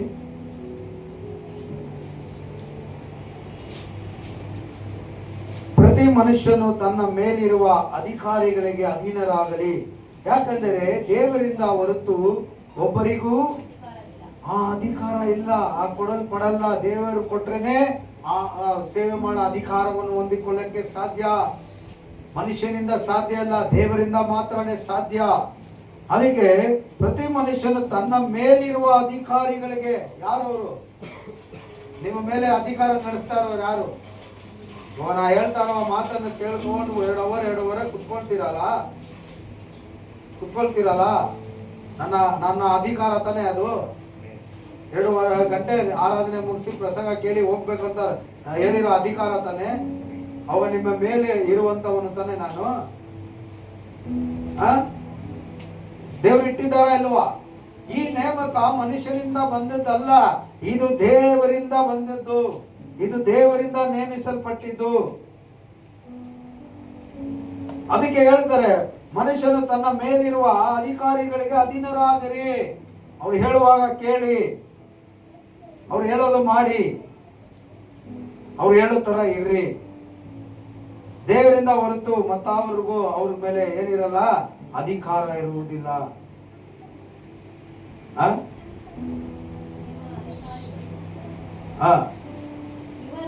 ಇವರ ಅಧಿಕಾರಿಗಳು ದೇವರಿಂದ ನೇಮಿಸಲ್ಪಟ್ಟವರು. ಆದ್ದರಿಂದ ಅಧಿಕಾರಕ್ಕೆ ಎದುರು ಬೀಳುವವನು ದೇವರ ನೇಮಕವನ್ನು ಎದುರಿಸುತ್ತಾನೆ. ಅಧಿಕಾರ ಹೊಂದಿದ ದೇವರ ಸೇವಕ ಅಧಿಕಾರದೊಂದಿಗೆ ದೇವರ ವಾಕ್ಯವನ್ನು ಮಾತಾಡುವಾಗ ಕೆಲವರು ಅಂತ ಅಧಿಕಾರಗಳಿಗೆ ಏನ್ ಮಾಡ್ತಾರೆ, ಎದುರು ಬೀಳುವವರು.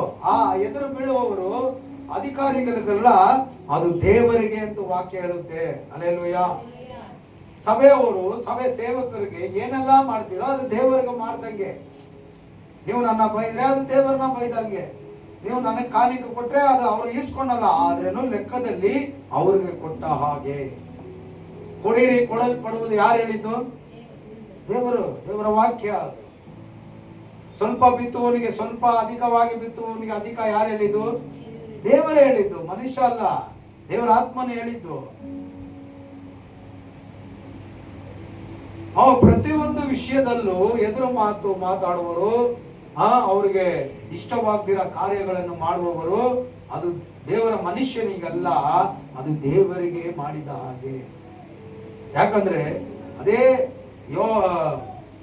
ಯೋಹಾನ್ ಪುಸ್ತಕದಲ್ಲಿ ನಾವು ನೋಡುವಾಗ ಅಲ್ಲಿ ಯೇಸು ಒಂದು ಮಾತು ಹೇಳ್ತಾರೆ ನೋಡಿ, ನನ್ನನ್ನು ದೋಷಿಸಿದವನು ನನ್ನ ತಂದೆಯನ್ನು ದೋಷಿಸುವವನಾಗಿರ್ತಾನೆ.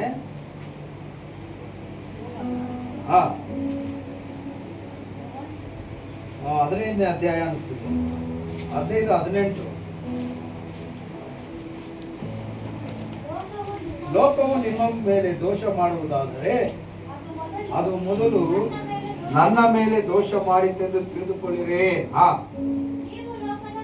ನೀವು ಲೋಕದ ಕಡೆ ಆಗಿರುವಂತದಲ್ಲ. ಲೋಕವು ನಿಮ್ಮ ಮೇಲೆ ತನ್ನವರೆಂದು ಮಮತೆ ಇಡುತ್ತಿತ್ತು. ಸರಿ, ಅದು ಬೇಡ, 23 ಓದ್ಬಿಡಿ. 23 ಅದರಲ್ಲಿ, ನನ್ನ ಮೇಲೆ ದೋಷ ಮಾಡುವವನು ನನ್ನ ತಂದೆಯ ಮೇಲೆಯೂ ದೋಷ ಮಾಡುವವನಾಗಿದ್ದಾನೆ.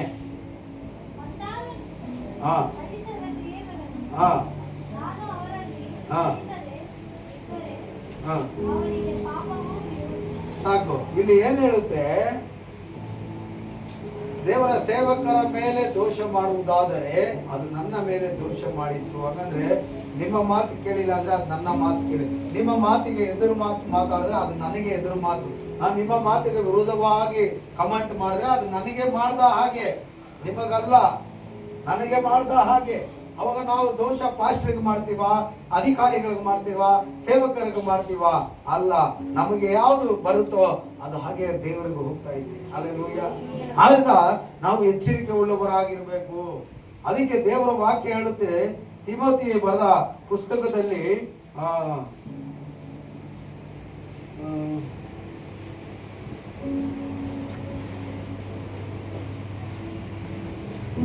ತಿಮೋತಿಗೆ ಪೌಲನು ಈ ರೀತಿ ಹೇಳ್ತಾ ಇದ್ದಾನೆ. 1 ತಿಮೋತಿ 4:11 ಓದಿ. ಈ ಸಂಗತಿಗಳನ್ನು ಆಜ್ಞಾಪಿಸಬೇಕು ಮತ್ತು ಬೋಧಿಸಬೇಕು. ಯೌವನಸ್ಥನೆಂದು ನಿನ್ನನ್ನು ಅಸಡೆ ಮಾಡುವುದಕ್ಕೆ ಯಾರಿಗೂ ಅವಕಾಶ ಕೊಡದೆ ನಂಬುವವರಿಗೆ ನಡೆ, ನುಡಿ, ಪ್ರೀತಿ, ನಂಬಿಕೆ, ಶುದ್ಧತ್ವ ಇವುಗಳ ವಿಷಯದಲ್ಲಿ ನೀನೇ ಮಾದರಿಯಾಗಿರು. ಹಲ್ಲೆಲೂಯಾ. ಪೌಲನು ಒಬ್ಬ ಶಿಷ್ಯನನ್ನು ನೇಮಿಸ್ತಾನೆ. ಅವನ ಹೆಸರು ತಿಮೋತಿ. ಅವನು ದೇವರ ಸೇವೆಗಾಗಿ ಒಂದು ಅಸಿಸ್ಟೆಂಟ್ ಆಗಿ, ಒಂದು ಅಸಿಸ್ಟೆಂಟ್ ಪಾಸ್ಟರ್ ಆಗಿ ಅವನು ಪೌಲನು ತಿಮೋತಿಯನ್ನು ನೇಮಿಸ್ತಾನೆ. ನೇಮಿಸುವಾಗ ಅವನಿಗೆ ಕೆಲವು ವಿಷಯಗಳನ್ನು ತಿಳಿಸ್ಕೊಡ್ತಾನೆ. ನಿನ್ನ ಸೇವೆಯಲ್ಲಿ ಹೇಗಿರಬೇಕು, ಜನರ ಮಧ್ಯದಲ್ಲಿ ನೀನು ಹೇಗೆ ನಿನ್ನನ್ನು ತೋರಿಸ್ಪಡಿಸ್ಕೊಳ್ಬೇಕು. ಯಾಕಂದ್ರೆ ಇವಾಗ ಸೇವೆಗೆ ಬರುವವರು ಅವರು ಹುಟ್ಟಿದ್ರಿಂದ ಸೇವೆಗೆ ಯಾರು ಬರೋದಿಲ್ಲ. ಎಲ್ಲ ಆಟ ಆಡಿರ್ತಾರೆ, ಮಾಡೋದೆಲ್ಲ ಮಾಡಿರ್ತಾರೆ, ಮಾತಾಡೋದೆಲ್ಲ ಮಾತಾಡಿರ್ತಾರೆ, ಎಲ್ಲ ಕೆಲವೊಂದು ಕಾರ್ಯಗಳೆಲ್ಲ ಮಾಡಿನೇ ಆಮೇಲೆ ದೇವರು ಒಂದು ದಿನ ಕರೆಯುವಾಗ ಅವರು ನೇಮಿಸಲ್ಪಡ್ತಾರೆ ಅಲ್ವಾ. ಅದು ದೇವರ ಸೇವೆಯನ್ನು ಜವಾಬ್ದಾರಿಯನ್ನು ಹೊಂದಿಕೊಂಡಿದ್ದ ತಕ್ಷಣ ಆ ಹಳೆ ಕಾರ್ಯ ಏನಾಗಿರಲ್ಲ, ನಮ್ಮಲ್ಲಿಂದ ಪೂರ್ತಿಯಾಗಿ ಏನಾಗಿರಲ್ಲ, ಅದು ಹೋಗಿರಲ್ಲ, ಹಾಗೆ ಇರುತ್ತೆ. ನಾವು ಇಷ್ಟೇ ಕಂಟ್ರೋಲ್ ಮಾಡಿದ್ರೇನೋ ಅದು ಆವಾಗ ಆ ಮುಖ ಬಂದು ಆಚೆ ಬಂದು ತೋರಿಸ್ಬಿಟ್ಟು ಹೋಗುತ್ತೆ. ಏನಾಗುತ್ತೆ, ನಾವು ಏನೇ ತಂದೆ ಮಗ ಪರಿಶುದ್ಧ ಆತ್ಮನ ಹೆಸರಿನಿಂದ ದೀಕ್ಷಾಸ್ಥಾನ ಹೊಂದಿಕೊಂಡಿದ್ರೇನು, ದೇವರ ಕರ್ತನ ಭೋಜನವನ್ನು ತಿಂಗಳ ಸರಿಯಾಗಿ ನಾವು ತಿಂದು ಕುಡಿದು ಇದ್ರೇನು, ದೇವರ ವಾಕ್ಯ ಪ್ರತಿ ವಾರ ಆರಾಧನೆಯಲ್ಲಿ ನಾವು ಕೇಳುವವರಾದರೆ ಕೂಡ ನಮ್ಮ ಹಳೆ ಮನುಷ್ಯ ಆವಾಗ ಏನಾಗ್ತಾನೆ, ನಮ್ಮಿಂದ ಆಚೆ ಬಂದು ಹೋಗ್ತಾನೆ ಇಲ್ವಾ ಹೇಳಿ. ಪರ್ಫೆಕ್ಟ್ ಆದವರು ಆಮೇಲೆ ಹೇಳಿ, ಎಲ್ಲ ಪರ್ಫೆಕ್ಟ್. ಅಲ್ಲೆಲ್ಲೂಯ್ಯ, ಪ್ರೈಸಲ್ಲ. ಸಭೆ ಬಿಟ್ಟು ಆಚೆಗಳು ಹೋದ್ಮೇಲೆ ಗೊತ್ತಾಗುತ್ತೆ ಸ್ತೋತ್ರ. ಸಭೆಯಲ್ಲಿ ಆಮೇಲೆ ಆಚೆ ಹೋದ್ರೆ ನೋಮೆ. ಅದೇ ದೇವರು ಹೇಳ್ತಾರೆ, ನಿಮ್ಮನ್ನು ಕತ್ತಲೆಯಿಂದ ಬೆಳಕಿಗೆ ದೇವರು ತಂದಿದ್ದಾರೆ. ಕತ್ತಲೆಯಿಂದ ದೇವರು ಬೆಳಕಿಗೆ ತಂದಿದ್ದಾರೆ. ಆಗಾಗ ಕತ್ತಲೆಗೆ ಹೋಗಿ ಸ್ವಲ್ಪ ಟಚ್ ಮಾಡ್ಬಿಟ್ಟು ಬರ್ತೀವಿ ನಾವು ಅಲ್ವಾ. ಅದೇ ಲೂಯ, ಟಚ್ ಮಾಡ್ತೀವಿ, ಟೇಸ್ಟ್ ಮಾಡ್ತೀವಿ, ನೋಡ್ಬಿಟ್ಟು ಬರ್ತೀವಿ, ಹೋಗ್ಬಿಟ್ಟು ಬರ್ತೀವಿ. ಹಾಗಾಗಿ ಸೈತಾನನಿಗೆ ಸಂಬಂಧಪಟ್ಟ ಕಾರ್ಯಗಳನ್ನು ಸ್ವಲ್ಪ ನೋಡ್ತೀವಿ, ಬರ್ತೀವಿ. ಸ್ತೋತ್ರ ಅನ್ನೋದೇ ಪಾತ್ರ. ಸೈತಾನನಿಗೆ ಸಂಬಂಧಪಟ್ಟ ಕಾರ್ಯಗಳಲ್ಲಿರುತ್ತೆ, ಹೋಗ್ತೀವಿ.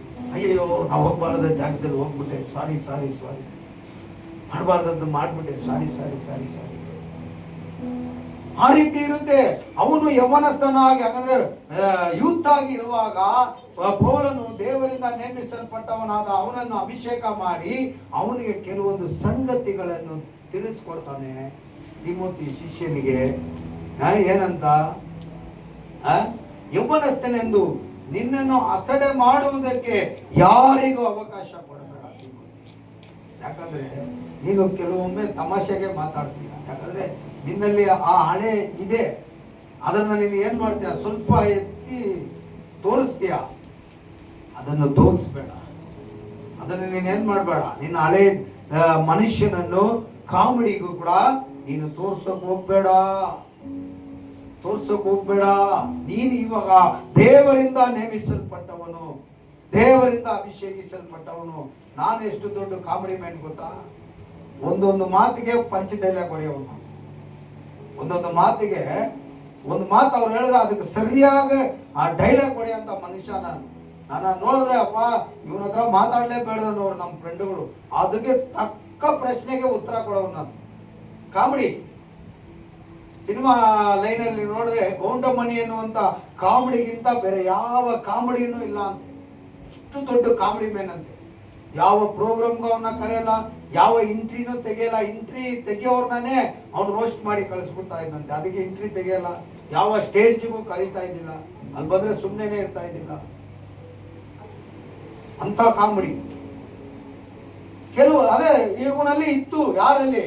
ತಿಮೋತಿ ಎನ್ನುವಂತ ಪೌಲನ ಶಿಷ್ಯನೊಳಗೆ ಇಂಥ ಹಳೆ ಹ್ಯಾಬಿಟ್ ಇತ್ತು. ಅದರಿಂದ ಪೌಲನ್ ಹೇಳಿದ ಆ ಹಳೆ ಹ್ಯಾಬಿಟ್ ಇಂದ ಸಭೆ ಪ್ರಾಬ್ಲಮ್ ಆಗುತ್ತೆ, ಸಭೆಯಲ್ಲಿ ಕೆಲವೊಂದು ವಿಷಯಗಳು ಪ್ರಾಬ್ಲಮ್ ಆಗುತ್ತೆ. ಅದರಿಂದ ತಿಮೋತಿ ನೀನು ಏನ್ ಮಾಡು, ಯೌವನನೆಂದು ನಿನ್ನನ್ನು ಅಸಡೆ ಮಾಡುವುದಕ್ಕೆ ಯಾರಿಗೂ ಅವಕಾಶ ಕೊಡಬೇಡ. ನಿನ್ನ ಒಬ್ಬ ಅಸಿಸ್ಟೆಂಟ್ ಪಾಸ್ಟರ್ ಆಗಿರ್ಲಿ, ಒಬ್ಬ ಪಾಸ್ಟರ್ ಆಗಿರ್ಲಿ, ಅವನ ಅಸಡೆ ಮಾಡ್ತಾರಂದ್ರೆ ಯಾವ ವಿಷಯದಲ್ಲಿ ಅವನಿಗೆ ಅವಮಾನ ಆಗುತ್ತೆ, ಯಾವ ವಿಷಯದಲ್ಲಿ ಅವನನ್ನು ಮದಿಸಲ್ಲ சபை. ಹಂಗಂದ್ರೆ ಮದಿಸಲ್ಲ ಅಂದ್ರೆ மதிக்க மாட்டுக்குது. எந்த விஷயத்துல ஊழியக்கார சபை மதிக்க மாட்டுக்குது, இதை தெரிந்து நீ என்ன பண்ணு, அந்த பேச்சிலையும் அவ்வளவுதான், அந்த விஷயங்களும் அவ்வளவுதான், உன்னை நீ கண்ட்ரோல் பண்ணிக்கோ. ஏன்னா நீ தேவனால நியமிக்கப்பட்ட ஊழியனா இருக்கிற, நீ தேவனால நியமிக்கப்பட்ட அதிகாரியா இருக்கிற. அல்லேலூயா. உன்னை அசடை பண்ணி கொள்ளுவதற்கு யாருக்கும் நீ என்ன பண்ணக்கூடாது, இடம் கொடுக்காத, இடம் கொடுக்காத. ಇವಾಗ ನಾನು ಒಂದ್ ಕಡೆ ಕೂತಿರ್ತೀನಿ, ನಮ್ಮ ವಿಶ್ವಾಸಿನೇ ಯಾರೋ ಒಬ್ಬರು ಬರ್ತಾರೆ, ಬಂದ್ಬಿಟ್ಟು ಅಷ್ಟೇ ಹೋಗಿ ಕೂತ್ಕೊಳ್ತಾರೆ. ಅದೇ ನಾನಿದ್ದಂತ ಜಾಗದಲ್ಲಿ ನಮ್ಮ ವಿಠಲ್ ಪಾಸ್ಟ್ ಇದ್ದಿದ್ರೆ ಫಸ್ಟ್ ಏನ್ ಮಾಡ್ತಾ ಇದ್ರು, ಸ್ವಲ್ಪ ಯೋಚನೆ ಮಾಡಿ ಏನ್ ಮಾಡ್ತಾ ಇದ್ರು. ಪ್ರೈಸ್ ಅಲ್ಲಾಡಿ ಯಾರಿಗೆ ಹೇಳ್ತೀರಾ? ಪ್ರೈಸ್ ಅಲ್ಲಾಡಿ, ಪ್ರೈಸ್ ಅಲ್ಲಾಡಿ ಯಾರಿಗೆ ಹೇಳ್ತೀರಾ? ದೇವ್ರನ್ನ ನೀವು ಮುಗಿತಾ ಇದ್ದೀರಾ, ನನ್ನ ಅಲ್ಲ. ನನ್ನ ನೋಡಿದ್ರಿಂದ ದೇವರಿಗೆ ನಮಸ್ಕಾರ, ವಂದನೆ, ಸ್ತೋತ್ರ. ಈ ಅಸಡೆ ನಮಗೆ ಹೆಂಗ್ ಬಂತು? ನಾವು ನಡ್ಕೊಂಡ ರೀತಿಯಲ್ಲಿ ಬಂತು. ನಾವು ಆರಂಭದಿಂದನೇ ಸ್ಟ್ರಿಕ್ಟ್ ಆಗಿ ಕಂಟ್ರೋಲ್ ಆಗಿ ಇದಾಗಿ ಬಿಟ್ಟಿದ್ರೆ ಅವೆಲ್ಲವೂ ಹುಡುಕಿ ಬರ್ತಾ ಇತ್ತು. ಕೆಲವರು ಮನೆಗೆ ಹೋಗ್ತೀನಿ, ಟಿವಿ ಹೋಗ್ತಾ ಇದ್ದೆ. ಹಾಗಾದ್ರೆ ಪಾಸ್ಟರ್ ಮನೆಯಲ್ಲೇ ಟಿವಿ ಓಡ್ತಾ ಇದೆ, ನಮ್ಮ ಮನೇಲಿ ಓಡೋದು ಅವ್ರು ಏನೋ ಹೇಳ್ಕೊಡೋದು.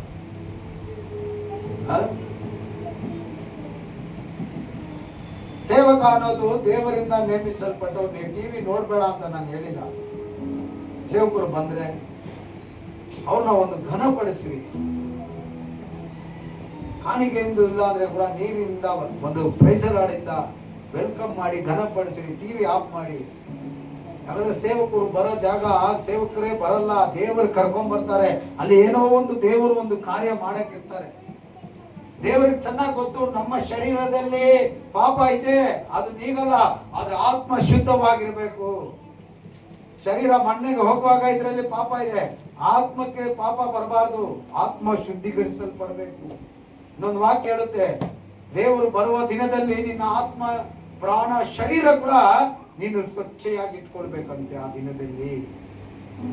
ವೇಳೆ ಇವತ್ತು ಸತ್ತೋಗ್ಬಿಟ್ರೆ ಈ ಪಾಪದಲ್ಲಿ ಹುಟ್ಟ ತಾವಿದ್ ಹೇಳೋದಲ್ಲ, ನಾ ತಾಯಿ ಗರ್ಭದಿಂದಲೇ ಪಾಪದ ಪಿಂಡವಾಗಿ ಹುಟ್ಟಿದೆ. ಈ ಪಿಂಡ ಏನಾಗುತ್ತೆ, ಹೋಗುತ್ತೆ, ಆತ್ಮ ದೇವರ ಹತ್ರ ಹೋಗುತ್ತೆ. ಹಲ್ಲೆಲೂಯಾ.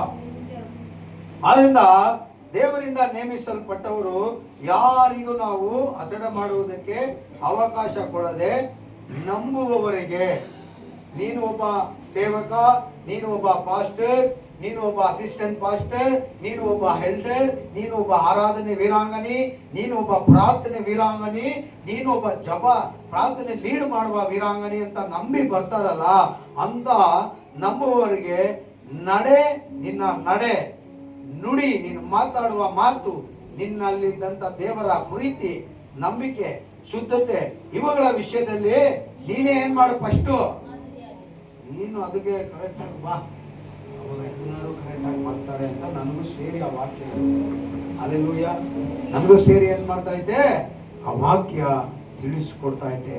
ಇಲ್ಲಿ ದಾವೀದ ಹೇಳ್ತಾನೆ, ದೇವರೇ ನಿನ್ನ ಸನ್ನಿಧಿಯಿಂದ ನನ್ನ ತಳ್ಳಿಬಿಡ್ಬೇಡಪ್ಪ, ನಿನ್ನ ಪರಿಶುದ್ಧ ಆತ್ಮನನ್ನು ನನ್ನಿಂದ ಏನ್ ಮಾಡ್ಬಿಡ್ಬೇಡ, ತೆಗೆದು ಬಿಡ್ಬೇಡಪ್ಪ.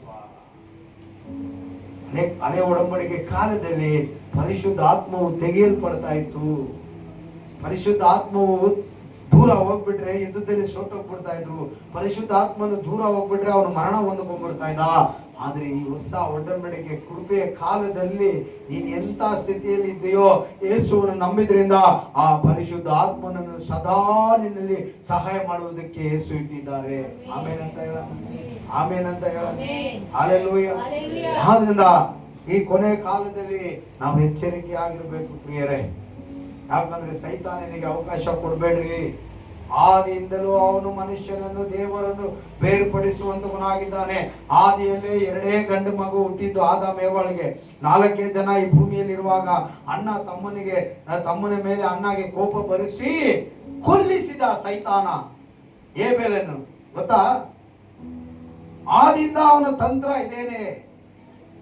ಸಭೆ ಒಡೆಯೋದು, ಸೇವೆ ಒಡೆಯೋದು, ಕುಟುಂಬ ಗಂಡ ಹೆಂಡತಿಗೆ ಜಗಳ ತರೋದು, ಮಕ್ಕಳಿಗೆ ತಂದೆ ತಾಯಿಗೆ ಜಗಳ ತರೋದು, ಒಡ ಹುಟ್ಟಿದವರಲ್ಲಿ ಜಗಳ ತರೋದು, ಸಭೆಯಲ್ಲಿ ಜಗಳ ತರೋದು.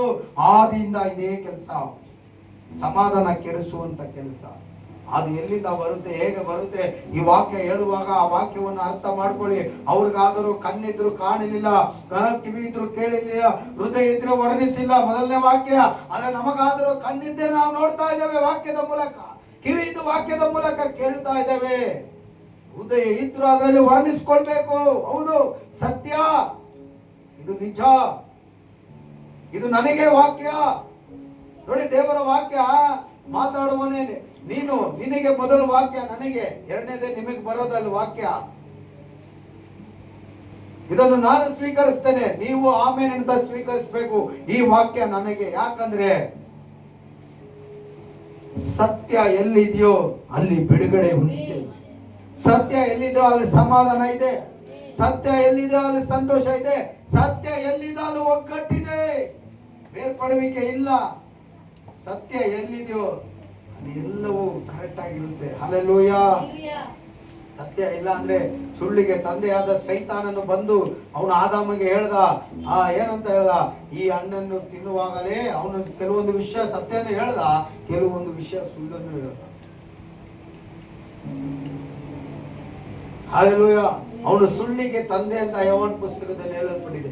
ಅವನು ಆದಿಯಿಂದಲೂ ಸುಳ್ಳಿನ ತಂದೆ ಅಂತ ಯೋಹಾನ ಪುಸ್ತಕದಲ್ಲಿ ಹೇಳಲ್ಪಟ್ಟಿದೆ. ಆದ್ರಿಂದ ನಾವು ಎಚ್ಚರಿಕೆ ಆಗಿರಬೇಕು. ಅದಕ್ಕೆ ಯಾಕೋಬ ಹೇಳ್ದ, ದೇವರಿಗೆ ಒಳಗಾಗಿ ಸೈತಾನನನ್ನು ಎದುರಿಸಿ ನಿಲ್ಲಿ ಬರುವಂತ ಈ ಕಾರ್ಯಗಳಿಗೆಲ್ಲ ಯೇಸು ನಾಮದಲ್ಲಿ ಹೋಗು, ಯೇಸು ನಾಮದಲ್ಲಿ ಹೋಗು, ಯೇಸು ನಾಮದಲ್ಲಿ ಹೋಗು ಹೇಳ್ತಾನೆ ಇದ್ದು ನೋಡ್ರಿ, ಸೈತಾನ ಓಡೋಗ್ಬಿಡ್ತಾನೆ. ದೇವರು ನಮ್ಮೊಟ್ಟಿಗೆ ಇರ್ತಾರೆ, ದೇವರೊಟ್ಟಿಗೆ ನಾವಿರ್ತೇವೆ. ಇಲ್ಲಿ ದಾವೀದ ಹೇಳ್ತಾನೆ, ದೇವರೇ ಪರಿಶುದ್ಧ ಆತ್ಮವನ್ನು ನನ್ನಿಂದ ತೆಗೆಯಬೇಡ ಸ್ವಾಮಿ. ಏನ್ ಹೇಳ್ತಾನೆ? ಓದಿ.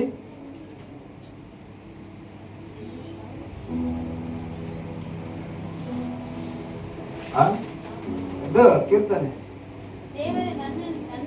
ದೇವರೇ ನನ್ನಲ್ಲಿ ಶುದ್ಧ ಹೃದಯವನ್ನು ನಿರ್ಮಿಸು, ನಿನಗೆ ಅನುಗ್ರಹಿಸು, ನನಗೆ ಸ್ಥಿರ ಚಿತ್ತವನ್ನು ಅನುಗ್ರಹಿಸು, ನನ್ನನ್ನು ನೂತನಪಡಿಸು, ನಿನ್ನ ಸನ್ನಿಧಿಯಿಂದ ನನ್ನನ್ನು ತಳ್ಳಬೇಡ, ನಿನ್ನ ಪರಿಶುದ್ಧ ಆತ್ಮವನ್ನು ನನ್ನಿಂದ ತೆಗೆಯಬೇಡ ಸ್ವಾಮಿ.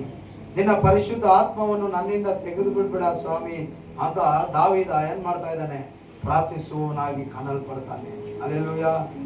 ದೇವರ ಪರಿಶುದ್ಧ ಆತ್ಮವನ್ನು ದೇವರು ಎಂದಿಗೂ ನಮ್ಮಿಂದ ಆತನು ತೆಗೆಯುವಂತ ದೇವರಲ್ಲ ಈ ದಿನದಲ್ಲಿ. ಹಲ್ಲೆಲೂಯಾ.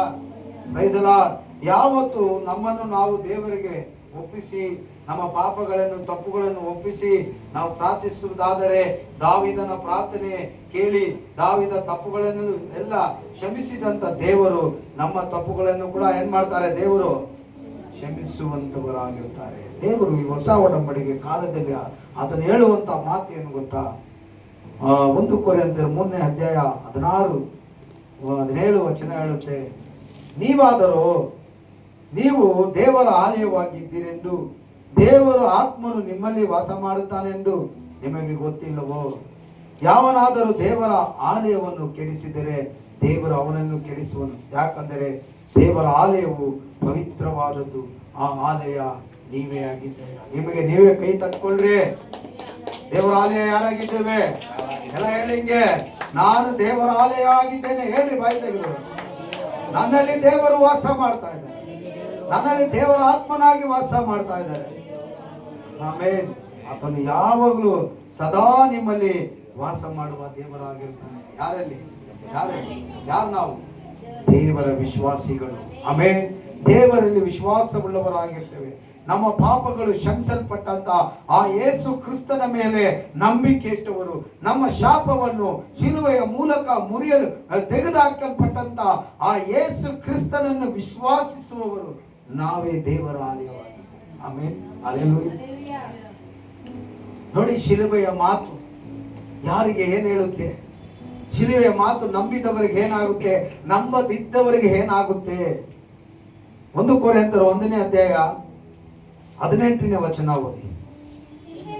ಶಿಲುಬೆಯ ವಿಷಯವಾದ ಮಾತು ನಾಶನದ ಮಾರ್ಗದಲ್ಲಿ ಇರುವವರಿಗೆ ಅದು ಹುಚ್ಚು ಮಾತಾಗಿದೆ. ಶಿಲುಬೆಯ ಮಾತು ನಾಶ ಹೊಂದಕ್ಕಿರ್ತಾರಲ್ಲ ಅವ್ರಿಗೆ ಅದೊಂಥರ ಹುಚ್ಚರಾಗಿ ಕಾಣಿಸ್ತದೆ. ನೋವಾ ಕಾಲದಲ್ಲಿ ಕೂಡ ಹಂಗ್ತಾ ಇತ್ತು. ನೋವಾ ಕಪ್ಪಲ್ ಕಟ್ಟುವವರೆಗೂ ಸುವಾರ್ತೆ ಹೇಳ್ದ, ಆದ್ರೆ ಅವನ ಹುಚ್ಚ ಅಂತ ತಿಳ್ಕೊಂಡು ಆ ಮಾತನ್ನ, ಅವ್ನು ಮಾತಾಡಿದ ಮಾತು ಇವನಿಗೆ ಹುಚ್ಚಿ ಹಿಡಿದು ಬಿಟ್ಟೈತೆ. ಏನಪ್ಪ ಈ ಇದರಲ್ಲಿ ಒಂದು ಬೋಟ್ ಕಟ್ತಾ ಇದ್ದಾನ, ಮಾಡಕ್ ಕೆಲಸ ಇಲ್ವಾ ಇವನಿಗೆ ಅಂತ ನೆಗಿತಾ ಇದ್ರು, ತಿಂತಾ ಇದ್ರು, ಕುಡಿತಾ ಇದ್ರು, ಪಾಪ ಅಚ್ಚಾಗಿ ಮಾಡ್ತಾ ಇದ್ರು. ಆದ್ರೆ ದೇವರು ಹೇಳಿದ ಹಾಗೆ ಒಂದು ದಿನ ಮಳೆ ಬಂತು, ಭೂಮಿಯಿಂದ ನೀರು, ಆಕಾಶದಿಂದ ನೀರು ಬಿದ್ದು ಏನಾಯ್ತು, ಬುಕ್ಕೆ ನೀರಿಂದ ನೀರೆಲ್ಲ ಉಕ್ಕಿ ಉಕ್ಕಿ ಎಲ್ಲರೂ ನಾಶವಾದರು. ಅವಾಗ ಶಿಲುಬೆ, ಕೊನೆ ಕಾಲದಲ್ಲಿ ಯೇಸು ಕ್ರಿಸ್ತನ ಶಿಲುಬೆಯ ಬಗ್ಗೆ ಮಾತನಾಡುವಂತ ಮಾತು ಕೆಲವರು ನಾಶನ ಮಾರ್ಗದಲ್ಲಿ ಹೋಗುವವರಿಗೆ ಅದು ಹುಚ್ಚು ಮಾತಾಗಿದೆ. ರಕ್ಷಣೆ ಮಾರ್ಗದಲ್ಲಿ ಇರುವ ನಮಗಾದರೂ ಅದು ದೇವರ ಶಕ್ತಿಯಾಗಿದೆ. ಕರಗಳ ತಟ್ಟಿ ದೇವರ ನಾಮವನ್ನು ಮಹಿಮೆ ಪಡಿಸೋಣ. ಅದು ನಿಮ್ಮಲ್ಲಿ ನಮ್ಮಲ್ಲಿ ಅದು ದೇವರ ಬಲ ಶಕ್ತಿಯಾಗಿದೆ. ಆಮೇಲೆ ಹಲ್ಲೆಲೂಯಾ. ಏನಾಗಿದೆ? ಶಕ್ತಿ ಉಳ್ಳದಾಗಿದೆ.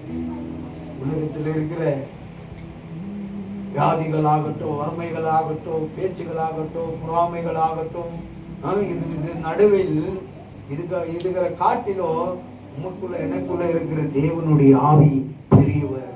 அவர் பலன் உள்ளவர். ஹல்லேலூயா. அவர் பலன் உள்ளவர். ಆಮೆನ್. ಹಲ್ಲೆಲೂಯಾ.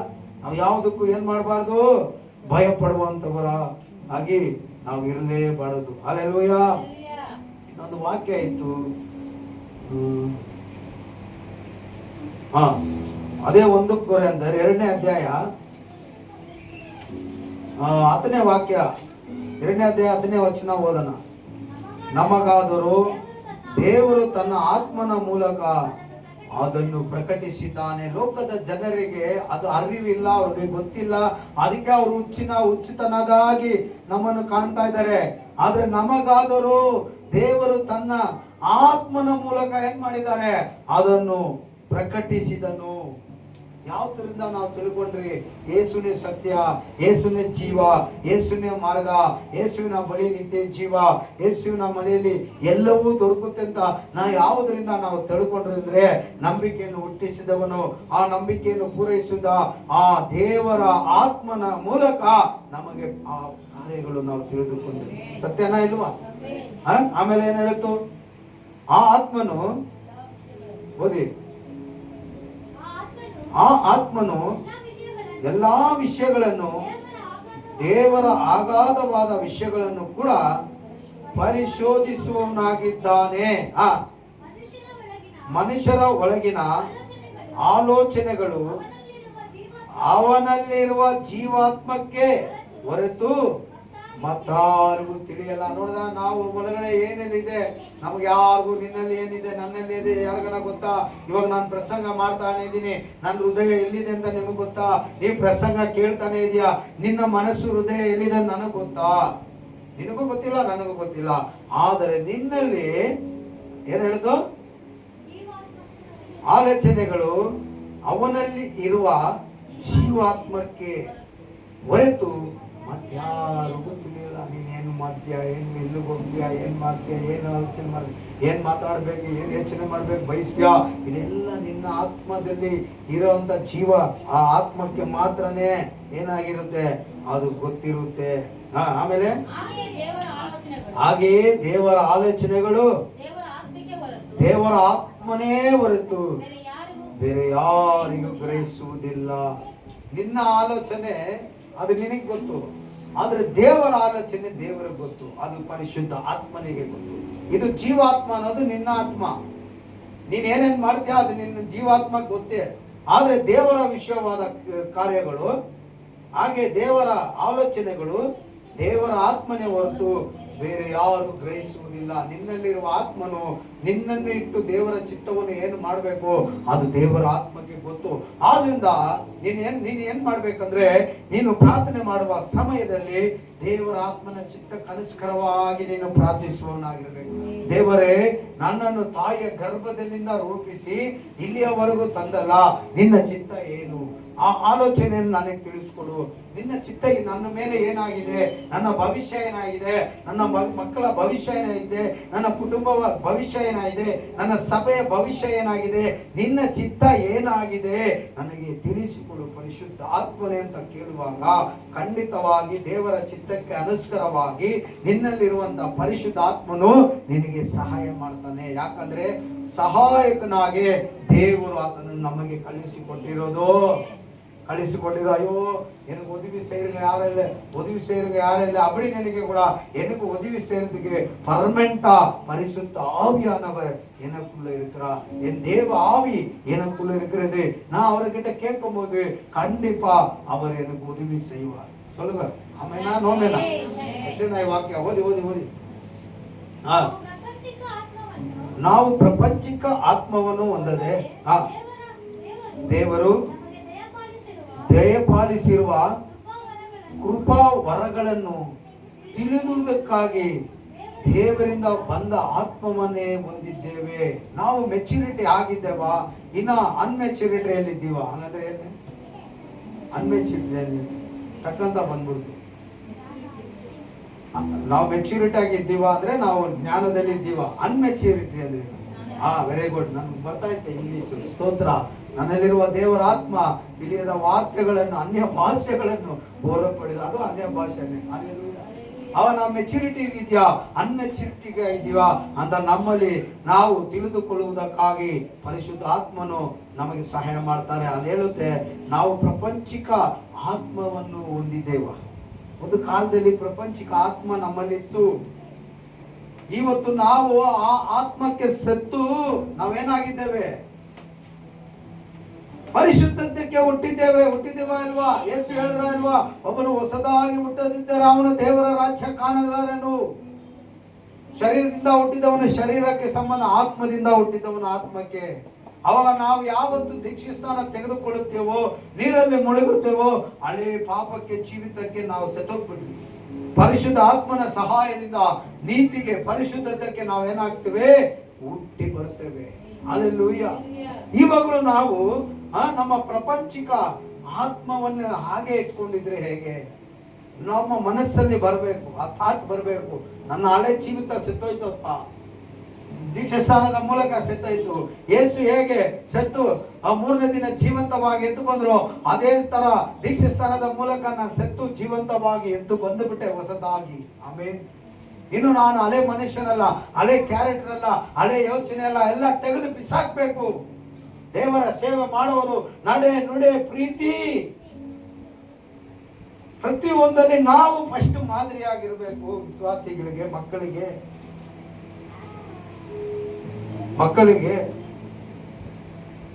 ಅವಾಗ ಅವ್ರು ನಂಬೋದು ನಮ್ಮನ್ನಲ್ಲ, ಅವಾಗ ಅವ್ರು ನಂಬೋದು ನಮ್ಮನ್ನ.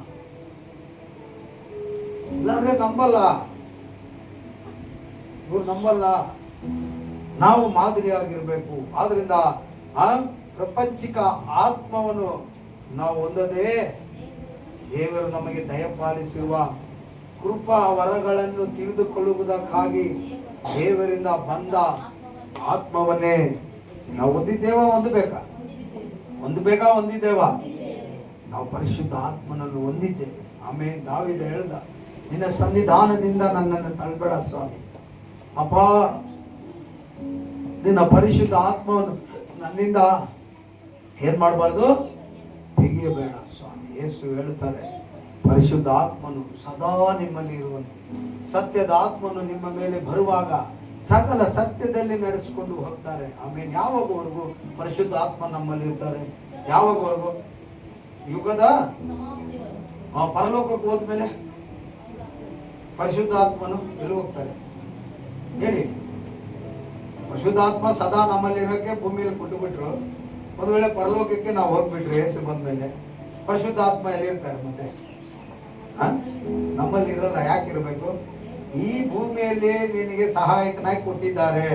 ಈ ಭೂಮಿಯಲ್ಲಿ ನೀನು ಹೇಗೆ ಜೀವಿಸಬೇಕು, ಎಲ್ಲಿ ಹೋಗ್ಬೇಕು, ಹೇಗೆ ಬರಬೇಕು, ಎಲ್ಲಿ ಹೋಗ್ಬಾರ್ದು ತಿಳಿಸಿ ನಮಗೆ ಹೆಲ್ಪ್ ನೇಚರ್ಗಾಗಿ ಆ ಹೆಲ್ಪರನ್ನು, ದೇವರ ಹೆಲ್ಪರನ್ನು, ಸ್ಪಿರಿಟ್ ಅನ್ನು ನಮಗೆ ಕಳಿಸಿದ್ದಾರೆ. ಪರಲೋಕದಲ್ಲಿ ಯಾವ ಹೆಲ್ಪ್ ಬೇಕು? ನೀತಿವಂತ ಅಂತ ಸರ್ಟಿಫಿಕೇಟ್ ಈಸ್ಕೊಂಡು ಜಡ್ಜ್ಮೆಂಟ್ ಅಲ್ಲಿ ರಿಸಲ್ಟ್ ಈಸ್ಕೊಂಡು ನೀನು ಹೋಗ್ಬಿಟ್ಟಲ್ಲ ಪರಲೋಕಕ್ಕೆ, ಮತ್ತೆ ನಿನಗೆ ಯಾಕೆ ಪರಿಶುದ್ಧಾತ್ಮ ಸಹಾಯ? ಅಲ್ಲಿ ಅವ್ರು ಬಂದ್ಬಿಡ್ತಾರೆ. ಅಲ್ಲಿ ಯಾವ ಸಹಾಯಕ್ಕೂ ನಮಗೆ ಬೇಕಾಗಿಲ್ಲ. ಸಾಕ್ಷಾತ್ ಯೇಸು ಕ್ರಿಸ್ತರೇ ನಮಗೆ ಸಹಾಯಕನಾಗಿರ್ತಾರೆ. ಆಮೇಲೆ ಎಷ್ಟು ಜನ ಅದನ್ನು ನೋಡಕ್ಕೆ ಆಸೆ ಪಡ್ತೀರಾ? ಹಲ್ಲೆಲೂಯಾ, ಆಸೆ ಪಡ್ತೀರಾ? ಆಮೇಲೆ ಅಷ್ಟೇ ನಾ ವಾಕ್ಯ ಇದು.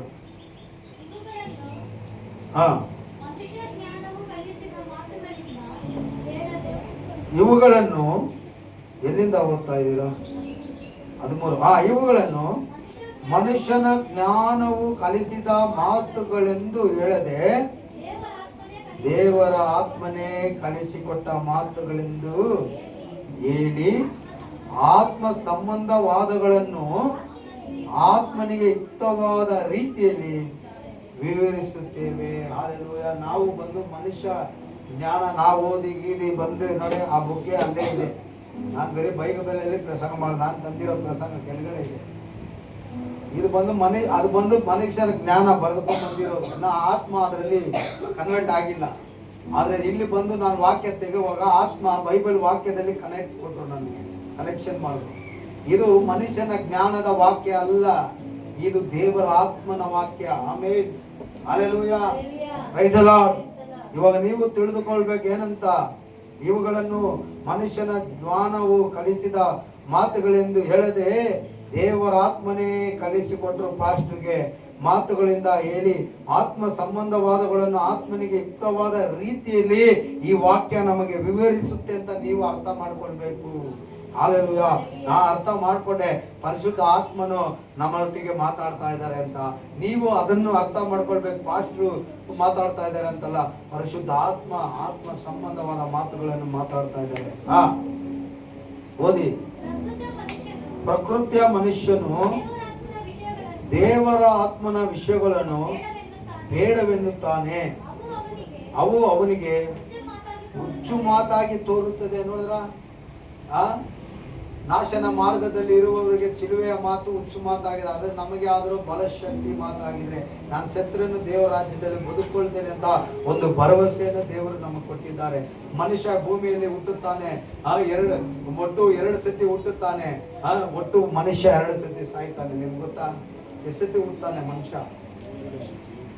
ಹೇಳಿ, ವಾಕ್ಯ ಎಲ್ಲೆಲ್ಲಿದೆ ಹೇಳಿ ಬೇಗ ಟಕ ಅಂತ. ಸರಿ, ಎಷ್ಟು ಸತಿ ಮನುಷ್ಯ ಸಾಯ್ತಾನೆ? 2 ಸತಿ. ಒಂದ್ಸತಿ ಪಾಪಕ್ಕೆ ಸಾಯ್ತೀವಾ ಇಲ್ಲ? ಶರೀರಕ್ಕೆ ಸಾಯ್ತೀವ, ಆತ್ಮದಲ್ಲಿ ಉಟ್ಕೊಳ್ತೀವ. ಮತ್ತೆ ನ್ಯಾಯ ತೀರ್ಪಲ್ಲಿ ನಾವು ದಂಡನೆಗೆ ಒಳಗಾಗ್ಬಿಟ್ರೆ ಅಲ್ಲಿ ಆತ್ಮಕ್ಕೆ ಏನಾಗುತ್ತೆ? ಮರಣ. ಅದಕ್ಕೆ ಪ್ರಕಟಣೆ ಪುಸ್ತಕ ಹೇಳ್ತು, 2ನೇ ಮರಣದಿಂದ ನಾವು ತಪ್ಪಿಸ್ಕೊಳ್ಬೇಕು ಅಂತ. 2ನೇ ಮರಣದಿಂದ ನಾವೇನಾಗಿರ್ಬೇಕು? ಪಾರಾಗಬೇಕು. ಅದಕ್ಕಾಗಿ ಪ್ರಾರ್ಥನೆ ಮಾಡಬೇಕು. ಒಂದು ಮಾಂಸದಲ್ಲಿ ಹುಡ್ತೀವಿ, ಮಾಂಸದಲ್ಲಿ ಸಾಯ್ತೇವೆ. ಇನ್ನೊಂದು ದೀಕ್ಷೆ ಸ್ಥಾನದ ಮೂಲಕ ಆತ್ಮದಿಂದ ಹುಡ್ತೇವೆ. ಆ ಆತ್ಮಕ್ಕೆ ನಾವು ವಿರೋಧವಾಗೇ ನಡ್ಕೊಂಡ್ರೇ ಇದ್ರೆ ಕ್ಲೈಮ್ಯಾಕ್ಸ್ವರೆಗೂ ನ್ಯಾಯ ತೀರ್ಪಲ್ಲಿ ತಪ್ಪಿಸ್ಕೊಳ್ಳೋಕ್ಕಾಗಲ್ಲ. ಆಮೇಲೆ ಆತ್ಮಕ್ಕೆ ಮರಣ ಬರುತ್ತೆ. 2 ಮರಣ, 2 ಏನಾಗುತ್ತೆ? ಹುಟ್ಟೋದು. ಒಂದು ಆತ್ಮೀಯ ರೀತಿಯಲ್ಲಿ ಮರಣ, ಆತ್ಮೀಯ ರೀತಿಯಲ್ಲಿ ಹುಟ್ಟೋದು. ಒಂದು ಶಾರೀರಿಕ ರೀತಿಯಲ್ಲಿ ಹುಟ್ಟೋದು, ಶಾರೀರಿಕ ರೀತಿಯಲ್ಲಿ ಸಾಯೋದು. ಚೆನ್ನಾಗಿ ಅರ್ಥ ಮಾಡ್ಕೊಳ್ಳಿ. ಪರಿಶುದ್ಧ ಆತ್ಮನ ಪ್ರಜ್ಞೆ ಜ್ಞಾನ ನಿಮಗೆ ಬೇಕು ಅಂತ ತಿಳ್ಕೊಳ್ರಿ. ಹಲ್ಲೆಲೂಯಾ. ಎಲ್ಲ ಸತ್ಯವಾದ ಮಾತುಗಳು. ಓದಿ, ಮುಂದಕ್ಕೆ ಓದಿ. ಅವು ಪ್ರಕೃತಿ ಮನುಷ್ಯನು ದೇವರಾತ್ಮ ಮನುಷ್ಯನು ಬೇಡ ಅನ್ನುತ್ತಾನೆ, ಅವನಿಗೆ ಹುಚ್ಚು ಮಾತಾಗಿದೆ ತೋರುತ್ತದೆ. ಅವು ಆತ್ಮ ವಿಚಾರದಿಂದ ತಿಳಿಯತಕ್ಕಗಳಾಗಿರುವಲಾಗಿ ಅವನು ಅವುಗಳನ್ನು ಗ್ರಹಿಸಲಾರನು. ದೇವರ ಆತ್ಮನಿಂದ ನಡೆಸಿಕೊಳ್ಳುವವನು ಎಲ್ಲವನ್ನು ವಿಚಾರಿಸಿ ತಿಳಿದುಕೊಳ್ಳುತ್ತಾನೆ. ದೇವರ ಆತ್ಮದಿಂದ ನನ್ನಲ್ಲಿ ದೇವರ ಆತ್ಮ ಇದ್ದಾರೆ ಅಂತ ನೀವು ನಂಬುದಾದರೆ ಎಲ್ಲವನ್ನು ನೀವು ವಿಚಾರಿಸಿ ತಿಳಿದುಕೊಳ್ತೀರಾ. ಹೇಗೆ ಅಂದ್ರೆ, ನೀವು ಬೈಬಲ್ ಓದುವಾಗ ದೇವರೇ ನನಗೆ ತಿಳಿಸ್ಕೊಡು ಅಂದ್ರೆ ದೇವರು ಖಂಡಿತವಾಗಿ ನನಗೆ ತಿಳಿಸ್ಕೊಟ್ಟ ದೇವರು ನಿಮಗೂ ತಿಳಿಸ್ಕೊಡಕ್ ಶಕ್ತನಾಗಿರ್ತಾನೆ. ಆಮೇಲೆ ಆದರೆ ಇವನನ್ನು ಯಾವನಾದರೂ ವಿಚಾರಿಸಿ ತಿಳಿದುಕೊಳ್ಳುವುದಿಲ್ಲ. ಕರ್ತನ ಮನಸ್ಸು ತಿಳಿದುಕೊಂಡು ಅವನಿಗೆ ಉಪದೇಶಿಸುವವರು ಯಾರು ಎಂದು ಬರೆದಿದೆಯಲ್ಲ. ನಮಗಾದರೂ ಕ್ರಿಸ್ತನ ಮನಸ್ಸು ದೊರಕಿತು. ನಮಗೆ ಉಪದೇಶಕ್ಕೆ ಬೇಕಾಗಿಲ್ಲ, ಉಪದೇಶ ಮಾಡುವುದಕ್ಕಾಗಿ ನಮಗೆ ಒಬ್ಬರು ಸಹಾಯಕನು ಕೊಟ್ಟಿದ್ದಾರೆ. ಆಮೇನ್. ನಾನು ಬಂದು ಬೇರೆ ಟ್ರಾನ್ಸ್ಲೇಟ್ ಅಷ್ಟೇ. ನನ್ನೊಳಗೆ ರನ್ನಿಂಗ್ ಮಾಡ್ತಾ ಇರೋದು, ನನ್ನೊಳಗೆ ಕಾರ್ಯ ಮಾಡ್ತಾ ಇರೋದು, ನನ್ನಲ್ಲಿ ನಡೆಸ್ತಾ ಇರೋದು ಪರಿಶುದ್ಧ ಆತ್ಮ. ಇವಾಗ ಇಲ್ಲಿ ಮಾತಾಡೋದು ಆ ಸ್ಪೀಕರ್ ಸೌಂಡ್ ಬರುತ್ತಲ್ಲ, ಆ ಸ್ಪೀಕರು ದೇವರ ಆತ್ಮ. ನಾನು ಬಂದು ಮೈಕು ದೇವರ ಆತ್ಮ, ನಾನು ಬಂದು only speaker. Hallelujah, praise the Lord. ದೇವರು ನಿಮ್ಮನ್ನು ಆಶೀರ್ವಾದ ಮಾಡಲಿ. ಅದರಿಂದ ನಾವು ಅನೇಕ ವಾಕ್ಯಗಳನ್ನು ನಾವು ಕೇಳಿದ್ದೇವೆ. ಆ ವಾಕ್ಯಗಳಲ್ಲಿ ಯಾವುದು ನಮಗೆ ಅರ್ಥ ಆಯಿತು, ಯಾವುದು ನಮ್ಮನ್ನು ಜೀವಿತ ಬದಲಾಯಿಸುತ್ತೆ, ಯಾವುದು ನಮ್ಮಲ್ಲಿಂದ ಪಾಪವನ್ನು ತೆಗಿತು, ಯಾವುದು ನಮ್ಮಲ್ಲಿಂದ ಶಾಪವನ್ನು ನೆಗಿಸ್ತು, ನಮ್ಮ ವಿಶ್ವಾಸ ಹೇಗಿರಬೇಕು, ನಮಗೆ ಸಹಾಯಕನು ಯಾರಿದ್ದಾರೆ, ನಮ್ಮನ್ನು ದೇವರು ಏನಂತ ಕರೀತಾರೆ, ನಮ್ಮನ್ನು ದೇವರು ಏನಂತ ಕರೀತಾರೆ ವಾಕ್ಯದ ಮೂಲಕ, ನಮ್ಮನ್ನು ದೇವರು ಏನಂತ ಕರೆದ್ರು ವಾಕ್ಯದ ಮೂಲಕ. ನೀವೇ ನನ್ನ ಆಲಯ ಅಂತ ಹೇಳಿದ್ದಾರೆ. ಆಮೇನ್. ಏನ್ ಹೇಳಿದ್ದಾರೆ? ನಮ್ಮನ್ನು ನೋಡಿ ದೇವರು ಆಲಯವಾಗಿ ಮಾರ್ಪಡಿಸಿ ಅದರಲ್ಲಿ ವಾಸ ಮಾಡಬೇಕು ಬಯಸ್ತಾ ಇದ್ದಾನೆ. ಸರಿ, ಕಳೆದ ವಾರ ನೋಹನಿಗೆ ಎಷ್ಟು ಮಕ್ಕಳಿದ್ರು ಅಂತ ನಾನು ಕೇಳಿದೆ. ಎಷ್ಟು ಮಕ್ಕಳು? ಎಷ್ಟು ಹೆಣ್ಣು ಎಷ್ಟು ಗಂಡು? ಸರಿ, ನೋಹನಿಗೆ ಎಷ್ಟು ಸೊಸೆಯರಿದ್ರು? ಹೆಂಗೆ ಹೇಳ್ತೀರಾ? 3 ಗಂಡು ಮಕ್ಕಳಿಗೆ 3 ಸೊಸೆಯರು ಇದ್ರು. ಆ ನಾವೆಯಲ್ಲಿ ತಪ್ಪಿಸಿಕೊಂಡಂತ ವ್ಯಕ್ತಿಗಳು ಎಷ್ಟು ಜನ? 8 ಜನ. ಹೌದಲ್ವಾ? ನೋಹನ ಮಕ್ಕಳ ಹೆಸರು ಹೇಳಿ ಜೋರಾಗಿ. Shem, Ham, Japheth. ಶೇಮ್ ವಂಶದಲ್ಲೇ ಯಾರು ಹುಟ್ಟಿದ್ದು? ಯೇಸು ಕ್ರಿಸ್ತರು ಹುಟ್ಟಿದ್ದು. ಸರಿ, ಆಬ್ರಹಾಮನು ಗೊತ್ತಲ್ಲ? ಆಬ್ರಹಾಮ್ ಯಾರ ಮಗ? ಬೈಬಲಲ್ಲಿ ಆಬ್ರಹಾಮ್ ತಂದೆಯ ಹೆಸರು ಏನು? ಕರಗಳು ತಟ್ಟಿಬಿಡಿ. ಏನು ಹೆಸರು ಆಬ್ರಹಾಮ್ದು? ತಂದೆಯ ಹೆಸರು ತೆರಹ. ಸರಿ, ತೆರಹ ಯಾವ ಊರಲ್ಲಿ ಬಂದು ವಾಸ ಮಾಡ್ತಾ ಇದ್ದ? ಗೊತ್ತಿಲ್ಲ. ಒಂದು ಕ್ಲೂ ಕೊಡ್ತೀನಿ, ನೀವು ಓದ್ಕೊಳ್ಳಿ. ಆದಿಕಾಂಡ ಪುಸ್ತಕ. ಕ್ಲೂ ಮಾತ್ರನೇ ಕೊಡೋದು, ವಾಕ್ಯ ನಾನು ಹೇಳಲ್ಲ.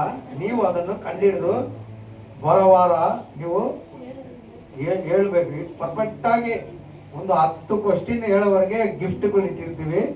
ಖಂಡಿತವಾಗಿ ಆ ಗಿಫ್ಟು ನಿಮಗೆ ನಾವು ಕೊಡ್ತೀವಿ.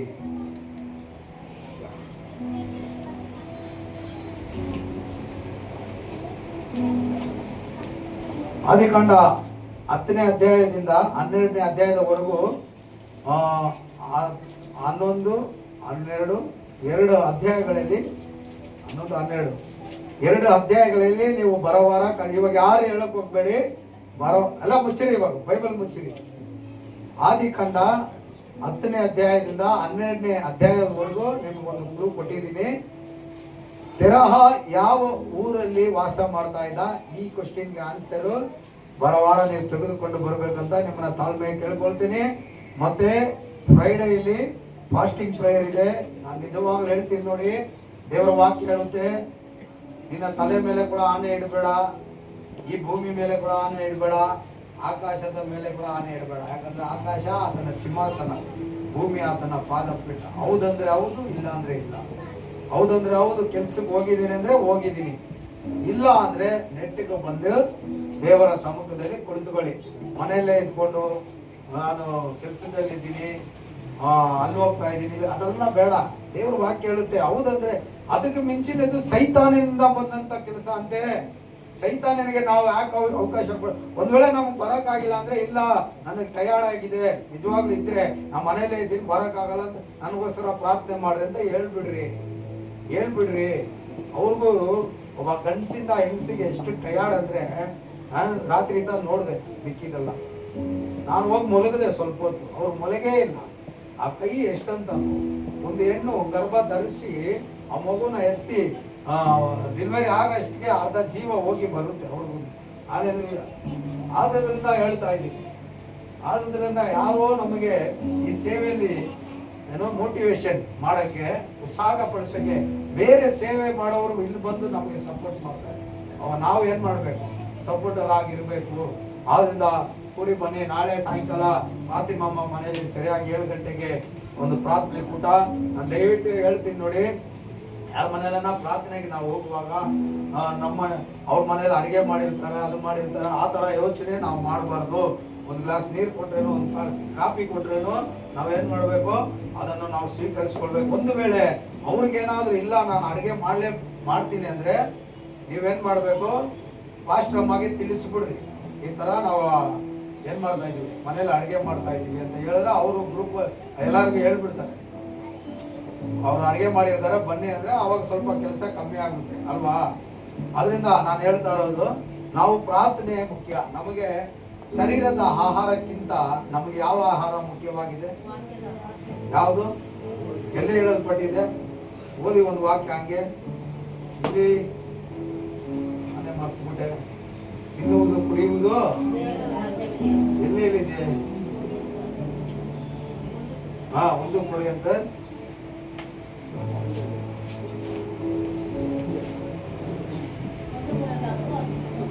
10:31 ಇಲ್ವಲ್ಲ?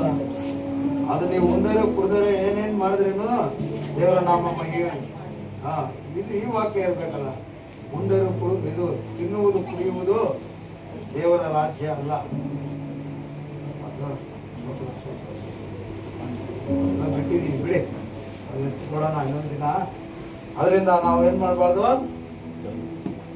ದೇವರ ಆತ್ಮಿಕ ಆಹಾರವನ್ನು ಹೆಚ್ಚಾಗಿ ನಾವು ಬಯಸುವವರಾಗಿದೆ. ಯೇಸು ಹೇಳಿದ್ರು, ಮನುಷ್ಯ ಆಹಾರದಿಂದ ಮಾತ್ರ ಬದುಕುವನಲ್ಲ, ದೇವರ ವಾಕ್ಯದಿಂದಲೂ ಅವನು ಬದುಕಿಕೊಳ್ಳುತ್ತಾನೆ. ಆಮೇಲೆ ಅರ್ಥ ಆಯ್ತಾ? ಒಂದು ಟೀಯನ್ನ ನಮಗೆ ಸಿಗುತ್ತೆ. ನಾವು ಕೂಡಿ ಸಂತೋಷದಿಂದ ಅವ್ರ ಮನೆಗಳಲ್ಲಿ ಹೋಗಿ ಪ್ರಾರ್ಥನೆ ಮಾಡುವಾಗ ಪ್ರಾರ್ಥನೆ ಅನ್ನೋದು ನಮಗೆ ಮುಖ್ಯವಾಗಿದೆ. ದೇವರು ನಿಮ್ಮನ್ನು ಆಶೀರ್ವದಿಸಲಿ, ನಿಮ್ಮ ಮಕ್ಕಳನ್ನು ಆಶೀರ್ವದಿಸಲಿ, ಮಕ್ಕಳನ್ನು ಕೂಡ ನಿಮ್ಮನ್ನು ಆಶೀರ್ವದಿಸಲಿ ಅಂತ ತಂದೆ ಮಗ ಪರಿಶುದ್ಧ ಆತ್ಮನ ಹೆಸರಿನಲ್ಲಿ ನಿಮ್ಮ ಯಾವರನ್ನು ಯೇಸು ಕ್ರಿಸ್ತನ ಮಧುರವಾದ ನಾಮಕ್ಕೆ, ಅದನ್ನ ಕರಕ್ಕೆ, ಅದನ್ನ ಪುನಃಸ್ಥಾನದ ಮಹಿಮೆಗೆ ಒಪ್ಪಿಸಿಕೊಟ್ಟು ಪ್ರಾರ್ಥಿಸ್ತಾ ಇದ್ದೀನಿ. ಆಮೇನ್. ಹಲ್ಲೆಲೂಯಾ. ಸಮಯದಲ್ಲಿ ಎಲ್ಲ ಎದ್ದು ನಿಂತ್ಕೊಳ್ಳೋಣ.